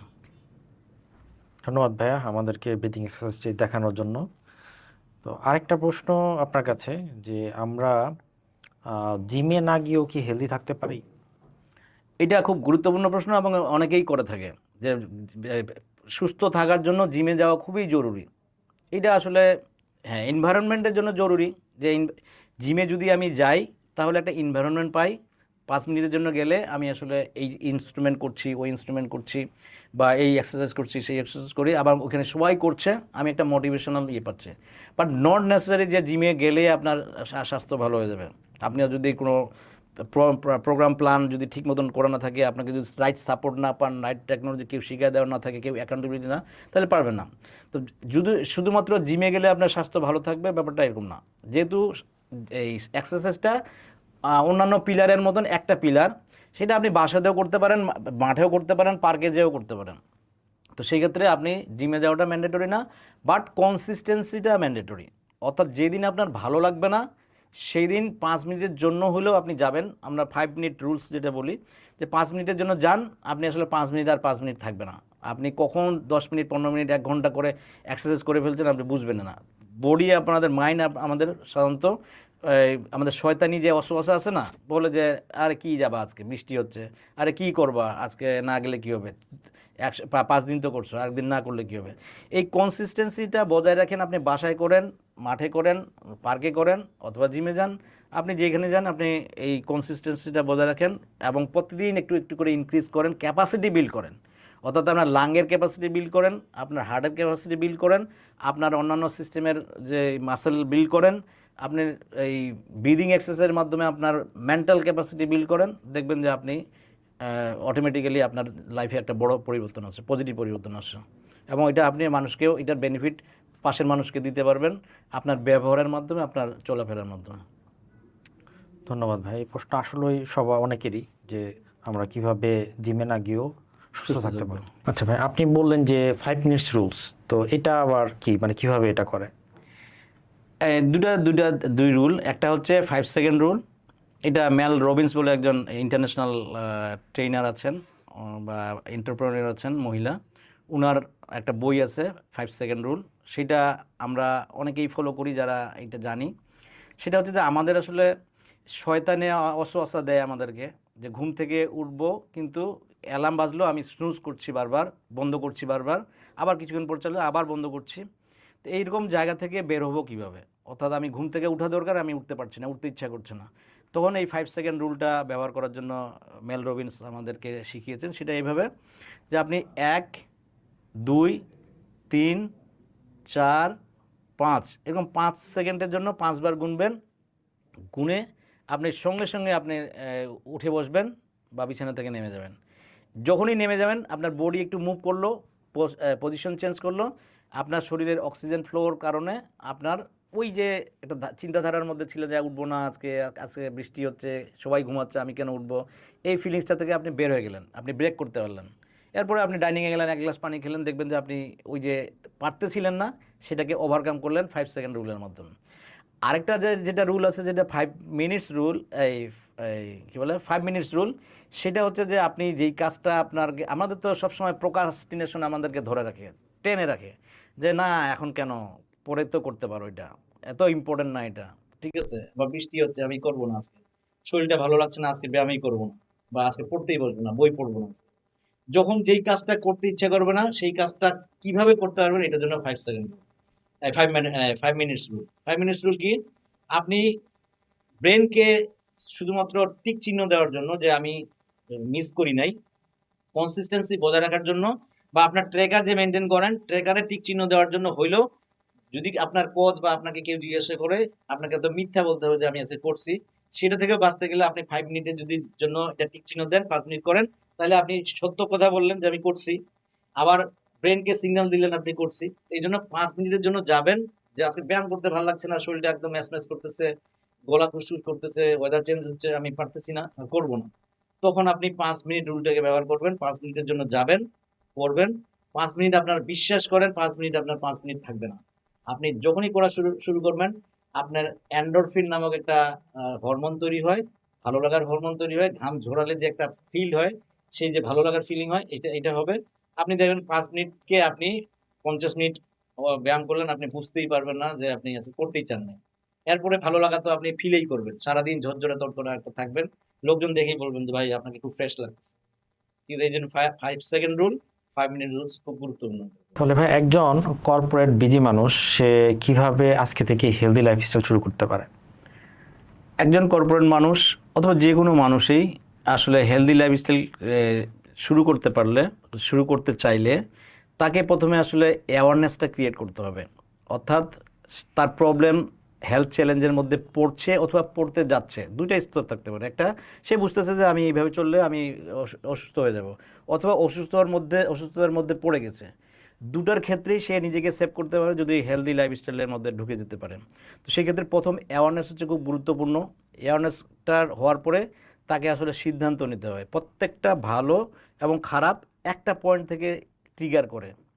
আমাদের জীবনকে যদি আপনি চিন্তা করেন, আমাদের জীবনকে ভাগ করতে পারেন বার্থডে, অর্থাৎ জীবন যেদিন শুরু হলো, আর মৃত্যু দিবস যেদিন মৃত্যু হবে সেদিন।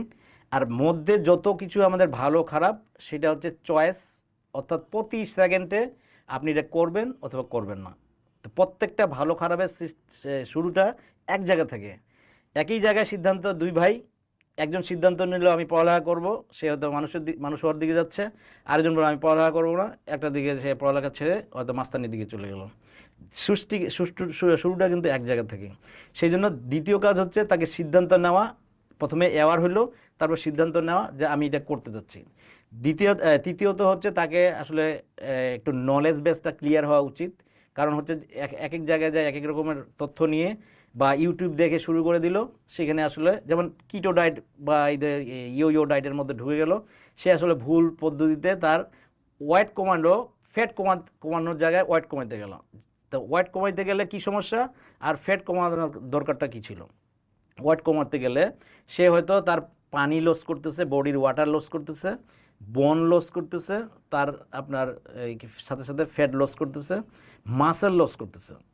আর যদি সে শুধু ফ্যাট লস করে তাহলে শুধুমাত্র তার ফ্যাট লস হচ্ছে, ওয়াটার লস হচ্ছে না, তার হচ্ছে আপনার বোন লস হচ্ছে না, মাসেল লস হচ্ছে না।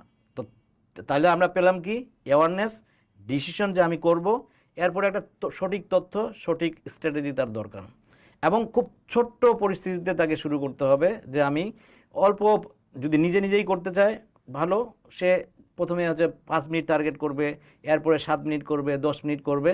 এভরিডে তাকে এটাকে ধীরে ধীরে ধীরে ধীরে ধীরে ধীরে নিজের বডিটাকে সহনশীল করে নিয়ে তারপরে আস্তে আস্তে আগাতে হবে। দেখবেন যে কনসিস্টেন্সি, ওই যে আমরা বলি না কম্পাউন্ড রেশিওতে তার রেজাল্ট পাবে। একটা সময় যেতে যেতে যেতে যেতে সে একদম এইভাবে তার রিটার্ন অফ ইনভেস্টমেন্টটা পেতে থাকবেন। তো এই জন্য খুব অল্প সিচুয়েশনে, যে আমি এখন কিছুই করি না, আপনি প্রথমে 5 মিনিট হাঁটা শুরু করেন, এরপরে 10 মিনিট হাঁটা শুরু করেন, এরপরে হালকা জগিং শুরু করেন, এরপরে আপনি দেখেন 5 মিনিট 10 মিনিট দৌড়ালেন, এরপরে 5 মিনিট হচ্ছে আপনি অন্যান্য ব্যায়াম করলেন, মাসেল বিল্ডিং করলেন অথবা স্ট্রেচিং করলেন। এইভাবে করে ধীরে ধীরে ধীরে ধীরে আপনার বডি এবং মাইন্ডকে সহনশীল করে যদি একজন কর্পোরেট পিপল বা যে কোনো পিপল শুরু করে, সে আসলে বডিকে নেগেটিভ একটা স্তরে নিয়ে যাবে না, সিগন্যাল দিবে না, বডি রেজিস্ট করতে যাবে। আবার ব্রেইন আমাদের সবসময় অলস থাকে। ব্রেন সবসময় চায় যে আমার ওস্তাদ বা আমার বডির যে মালিক, সে আসলে কাজকর্ম না করুক। তো সেইখানেও তাকেও কিন্তু টিউন করে নিয়ে যেতে হবে, যাতে করে সে হঠাৎ করে আপনি করতে থাকবেন, পরের দিনে আপনার শরীর ব্যথা করবে, আপনি পরের দিন ব্রেন আপনাকে, কনসাস মাইন্ড আপনাকে, টেকনা ব্রেন যেটাকে বলি, সেই টেকনা ব্রেন আপনাকে সিগন্যাল দেবে যে না করার দরকার নেই। তো এইভাবে অল্প 5 মিনিট করে শুরু করবেন, এরপরে আস্তে আস্তে আস্তে আস্তে বাড়াবেন। দেখবেন যে আপনার বডি রেজিস্ট্যান্স বাড়তেছে, মেন্টাল সেট আপ হয়ে যাচ্ছে, বডি আপনাকে বিরোধিতা করা থেকে বিরত থাকতেছে। এইভাবে একজন কর্পোরেট বা যে কোনো মানুষ তার হেলথের বা হেলদি লাইফস্টাইলে ঢুকতে পারে। ধন্যবাদ ভাই। তাহলে আপনি যেহেতু একজন হেলথ কোচ, আপনার কি এমন কোনো প্রোগ্রাম চালু আছে যার মাধ্যমে একজন মানে আনহেলদি মানুষ যে এই লাইফস্টাইল লিড করতেছে না, সে আপনার মাধ্যমে এটা শুরু করতে পারে? আসলে আমি হেলথ কোচ, যখন আমি নিজেই হেলথ কোচ সার্টিফিকেশন নিলাম এবং নিজের উপর কাজ করে দেখলাম, তখন থেকেই আমার আসলে একটা মিশন আমি রেডি করেছি। যে মিশনটার উদ্দেশ্যই হচ্ছে যে আমার মিনিমাম বছরে 1000 লোককে আমি আসলে এই প্রবলেম থেকে, তার এই যে আনহেলদি লাইফস্টাইলের কারণে, যে মোস্টলি আমরা বলছি যে আমরা কমিউনিকেবল ডিজিজ আর নন কমিউনিকেবল ডিজিজ। তো কমিউনিকেবল ডিজিজ আসলে আমরা অনেক ক্ষেত্রে আমাদের নিজের কন্ট্রোলে থাকে না, এটা পরিবেশ, ভাইরাস, নানা রকমের সিচুয়েশনে আসে। সেইটার পরিমাণ এখন কিন্তু 5% আছে কিনা সন্দেহ। যেমন আমাদের কিছুদিন আগে করোনা গেছে, যক্ষা আছে, এরকম সোয়াচ্ছের রোগগুলি আছে, সেগুলি। বাকি সমস্ত রোগ আপনার ক্রিয়েশন, আমার ক্রিয়েশন, সেটা হচ্ছে আপনার লাইফস্টাইল ডিজিজ। তো সেখান থেকে বেরোতে গেলে আপনাকে অবশ্যই এই ধরনের আসতে হবে যে আপনাকে লাইফস্টাইল সম্পর্কে সচেতন হতে হবে। এবং সেইটার জন্য আমি ওই যে মিশনের কথা বলছিলাম, 1000 মানুষ, আমি প্রায় রেগুলারলি আমি এখন ফ্রি ওয়েবিনার করছি। সেখানে আমি আসলে স্টেপ বাই স্টেপ দেখাই যে কিভাবে একটা মানুষ তার জীবনের কয়েকটা জিনিসকে ফিক্স করতে পারলেই, যেমন কি খাচ্ছে, একটা মানুষের বডি হচ্ছে একটা গাড়ির ইঞ্জিনের মতন। তা আপনি যদি অকটেন যদি কেরোসিন মিশ্রিত হয়, তাহলে আপনার ইঞ্জিন যেমন ভালো থাকবে না দীর্ঘদিন, আপনার বডিতেও আপনি যে খাদ্য খাওয়াচ্ছেন সেটা বেশি দিন আপনার বডি সিস্টেম কাজ করবে না, ডাউন করবে, ফেল করবে। তো সেই জন্য আপনি কি খাচ্ছেন সেই রিলেটেড আমরা কথাবার্তা করি, কিভাবে আপনি ফিক্স করবেন আপনার খাদ্যকে, এরপরে কিভাবে খাচ্ছেন, আপনার বডি মুভমেন্ট বা এক্সারসাইজ কীভাবে করবেন, ঘুমকে কীভাবে ঠিক করবেন, আপনার ইমোশন রেগুলেশন কীভাবে করবেন, আপনার এনভায়রনমেন্ট, পিপল এবং ফুড এনভায়রনমেন্ট কীভাবে করবেন, এই জিনিসগুলো আমরা ধারাবাহিকভাবে শিখাই আমরা এই ফ্রি ওয়েবিনারগুলোতে। যারা আসবেন তারা এখান থেকে বেনিফিট নিতে পারবেন। তারা নিজেরাই যদি ছোট ছোট করে ইমপ্লিমেন্ট করতে পারেন, দেখবেন যে নিজেরাই বেনিফিট পাচ্ছেন। শরীরকে যেখানে নিতে চান সেখানে নিতে পারবেন, মাইন্ডকে যেখানে, বডিকে, মনকে যেখানে নিতে চান সেখানে নিতে পারবেন যদি এই ধরনের সেমিনারে আসেন। তো আমাদের রেগুলারলি আমাদের এই ধরনের কি বলে ফ্রি ওয়েবিনারগুলি আমরা করছি। তো যারা আপনারা ইন্টারেস্টেড হবেন তারা অবশ্যই আমাদের ফেসবুক ফলো করবেন, সেখানে আমাদের এই তথ্যগুলি পেয়ে যাবেন। ধন্যবাদ ভাইয়া। তাহলে আমরা আমাদের ভিডিও ডেসক্রিপশনে আপনার এই ফ্রি ওয়েবিনারের লিঙ্কটি দিয়ে দিব। তাহলে যারা তাদের লাইফস্টাইলটাকে চেঞ্জ করতে চাচ্ছে এবং একটা গাইডলাইন চাচ্ছে এবং কীভাবে সে শুরু করতে পারে, তো তারা তাহলে সেখান থেকে উপকৃত হতে পারবে। জি, ইনশাআল্লাহ। তাহলে ভাই আমাদের দর্শকদের উদ্দেশ্যে আপনার মানে ওভারঅল একটা যদি মেসেজ দিতেন সবার উদ্দেশ্যে। আসলে আমি আমাদের যে দর্শকরা আমাদের এটা দেখবেন তাদের জন্য আমি বলতে চাই যে জীবনে আপনি রিলিজিয়াস ক্ষেত্রে অথবা কেরিয়ারের ক্ষেত্রে, বিজনেসের ক্ষেত্রে, যেখানেই আপনি এই ভালো রেজাল্ট করতে চান, ভালো ফলাফল মানুষের জন্য কিছু করতে চান, নিজের জন্য কিছু করতে চান, নিজের ফ্যামিলির জন্য কিছু করতে চান, আপনাকে বুঝতে হবে আপনার জীবনের পিলারগুলি কী, অর্থাৎ আপনার কোন পিলারগুলি ভালো থাকলে আপনি আসলে ভালো থাকবেন, আপনি নিজের জীবনে কন্ট্রিবিউট করতে পারবেন, ফ্যামিলির কন্ট্রিবিউট করতে পারেন, সমাজের করতে পারবেন, দেশের করতে পারবেন। সেই ক্ষেত্রে প্রথম এবং প্রধান যদি আপনি পিলার চিন্তা করেন, তাহলে প্রথম কন্ডিশন হচ্ছে আপনাকে সুস্থ থাকতে হবে। এরপরে আপনার ফিনান্সিয়ালি আপনাকে রিচ থাকতে হবে বা ওয়েলদি থাকতে হবে। তাহলে কী বলে হেলথ, ওয়েলথ। তৃতীয়ত আসেন আপনার রিলেশনশিপ। আপনি খুব অনেক টাকা কামান, আপনি একটা মার্সিডিজের ঘোরাফেরা করছেন, কিন্তু আপনার বাসায় শান্তি নাই, রিলেশনশিপে খারাপ আপনি, তাহলে আপনার এই টাকার কোনো মূল্য নাই, আপনার এই হেলথেরও কোনো মূল্য নাই। তো সেই ক্ষেত্রে আপনার হেলথ, ওয়েলথ এবং আপনার রিলেশনশিপ একদম ম্যান্ডেটরি। এরপরে আপনি রিলিজিয়াসলি আপনি চিন্তা করবেন। যদি আপনি ধর্মীয় ক্ষেত্রে চিন্তা করেন, যারা আমরা মুসলমান, আমাদের আলটিমেট গোল কোথায়? জান্নাত। তো সেখানে জান্নাতে যাওয়ার জন্য তো জান্নাতি কাজ করতে হবে, জান্নাতি আইডেন্টিটি দরকার। আপনি আনহেলদি একটা মানুষ, আপনার সমস্ত আইডেন্টিটি সারাক্ষণ আপনি ডায়াবেটিসের রোগী, কিডনির রোগী, আপনি জিজ্ঞাসা করলে দেখবেন চেয়ারে বসে নামাজ পড়ছি আমরা, আর সারাক্ষণ ওইটার মধ্যে খুব গর্ব করে বলছি আমি তো ভাই কিডনির রোগী, আমি তো এটা খাই না, আমি তো ডায়াবেটিসের রোগী, আমি খাই না। তো আপনার আইডেন্টিটিটাকে রেখেছেন ওইখানে। আপনার আইডেন্টিটি হওয়া উচিত আপনি একজন ফিট মানুষ, আপনি একজন জান্নাতি মানুষ। যখন আপনি এই আইডেন্টিটি ফিক্স করবেন, তখনই আপনার অ্যাকশনগুলো আপনার সেইভাবে আপনার আইডেন্টিটিকে ফলো করবে। আইডেন্টিটি কখনো অ্যাকশনকে ফলো করে না, আপনার অ্যাকশনগুলো আইডেন্টিটিকে ফলো করে। যেমন আমরা মুসলমান হয়েছি, তারপরে আমরা নামাজ ধরেছি, কোরআন শিখেছি বা আরও ভালো করে শেখার চেষ্টা করছি, অ্যাকশনগুলো আমাদেরকে আইডেন্টিটি ফলো করছে। যে যত ভালো আইডেন্টিটি হিসেবে, মুসলমান হিসেবে পাকাপোক্ত, যে তার ইমান যত শক্ত, তার কার্যক্রমগুলো সেইভাবে হয়। এই জন্য সবার প্রতি উদাত্ত আহ্বান এইটাই যে ভাই জীবনের যে ক্ষেত্রে আপনার কেরিয়ারের ক্ষেত্রে, বিজনেসের ক্ষেত্রে, সংসারের ক্ষেত্রে, রিলেশনশিপের ক্ষেত্রে ভালো থাকতে গেলে প্রত্যেকটা জায়গাকে আপনাকে ব্যালেন্স করতে হবে। ব্যালেন্সের প্রধান শর্তই হচ্ছে আপনাকে সুস্থ থাকতে হবে এবং এনার্জেটিক থাকতে হবে, তাহলে আপনি কন্ট্রিবিউট করতে পারবেন। তো প্রিয় দর্শক, আমরা আজকে অনেক লার্নিং পেলাম সাইফুল ভাইয়ের কাছ থেকে। উনি অনেক গুরুত্বপূর্ণ অনেকগুলো হেলথ টিপস আমাদের সাথে শেয়ার করেছেন। আমি নিজেও চেষ্টা করবো এগুলো মানার জন্য, এবং আপনারাও এগুলো মেনে চললে আপনারাও উপকৃত হবেন, এবং ওনার যে ফ্রি ওয়েবিনার আছে সেটাতে জয়েন করলে আপনারাও আপনাদের জার্নিটা শুরু করতে পারবেন। তো আমরা আমাদের এই পডকাস্টের ডিসক্রিপশনে এই ওয়েবিনারের লিঙ্কটি দিয়ে দিব, আপনারা সেখান থেকে জয়েন করে ওনার সাথে যুক্ত হতে পারবেন। তো আজকে এখানে বিদায় নিচ্ছি। তো সবার সাথে আবার দেখা হবে ইনশাল্লাহ নেক্সট ডে কোনো পডকাস্টে। আসসালামু আলাইকুম রহমতুল্লাহ। আসসালামু আলাইকুম রহমতুল্লাহ।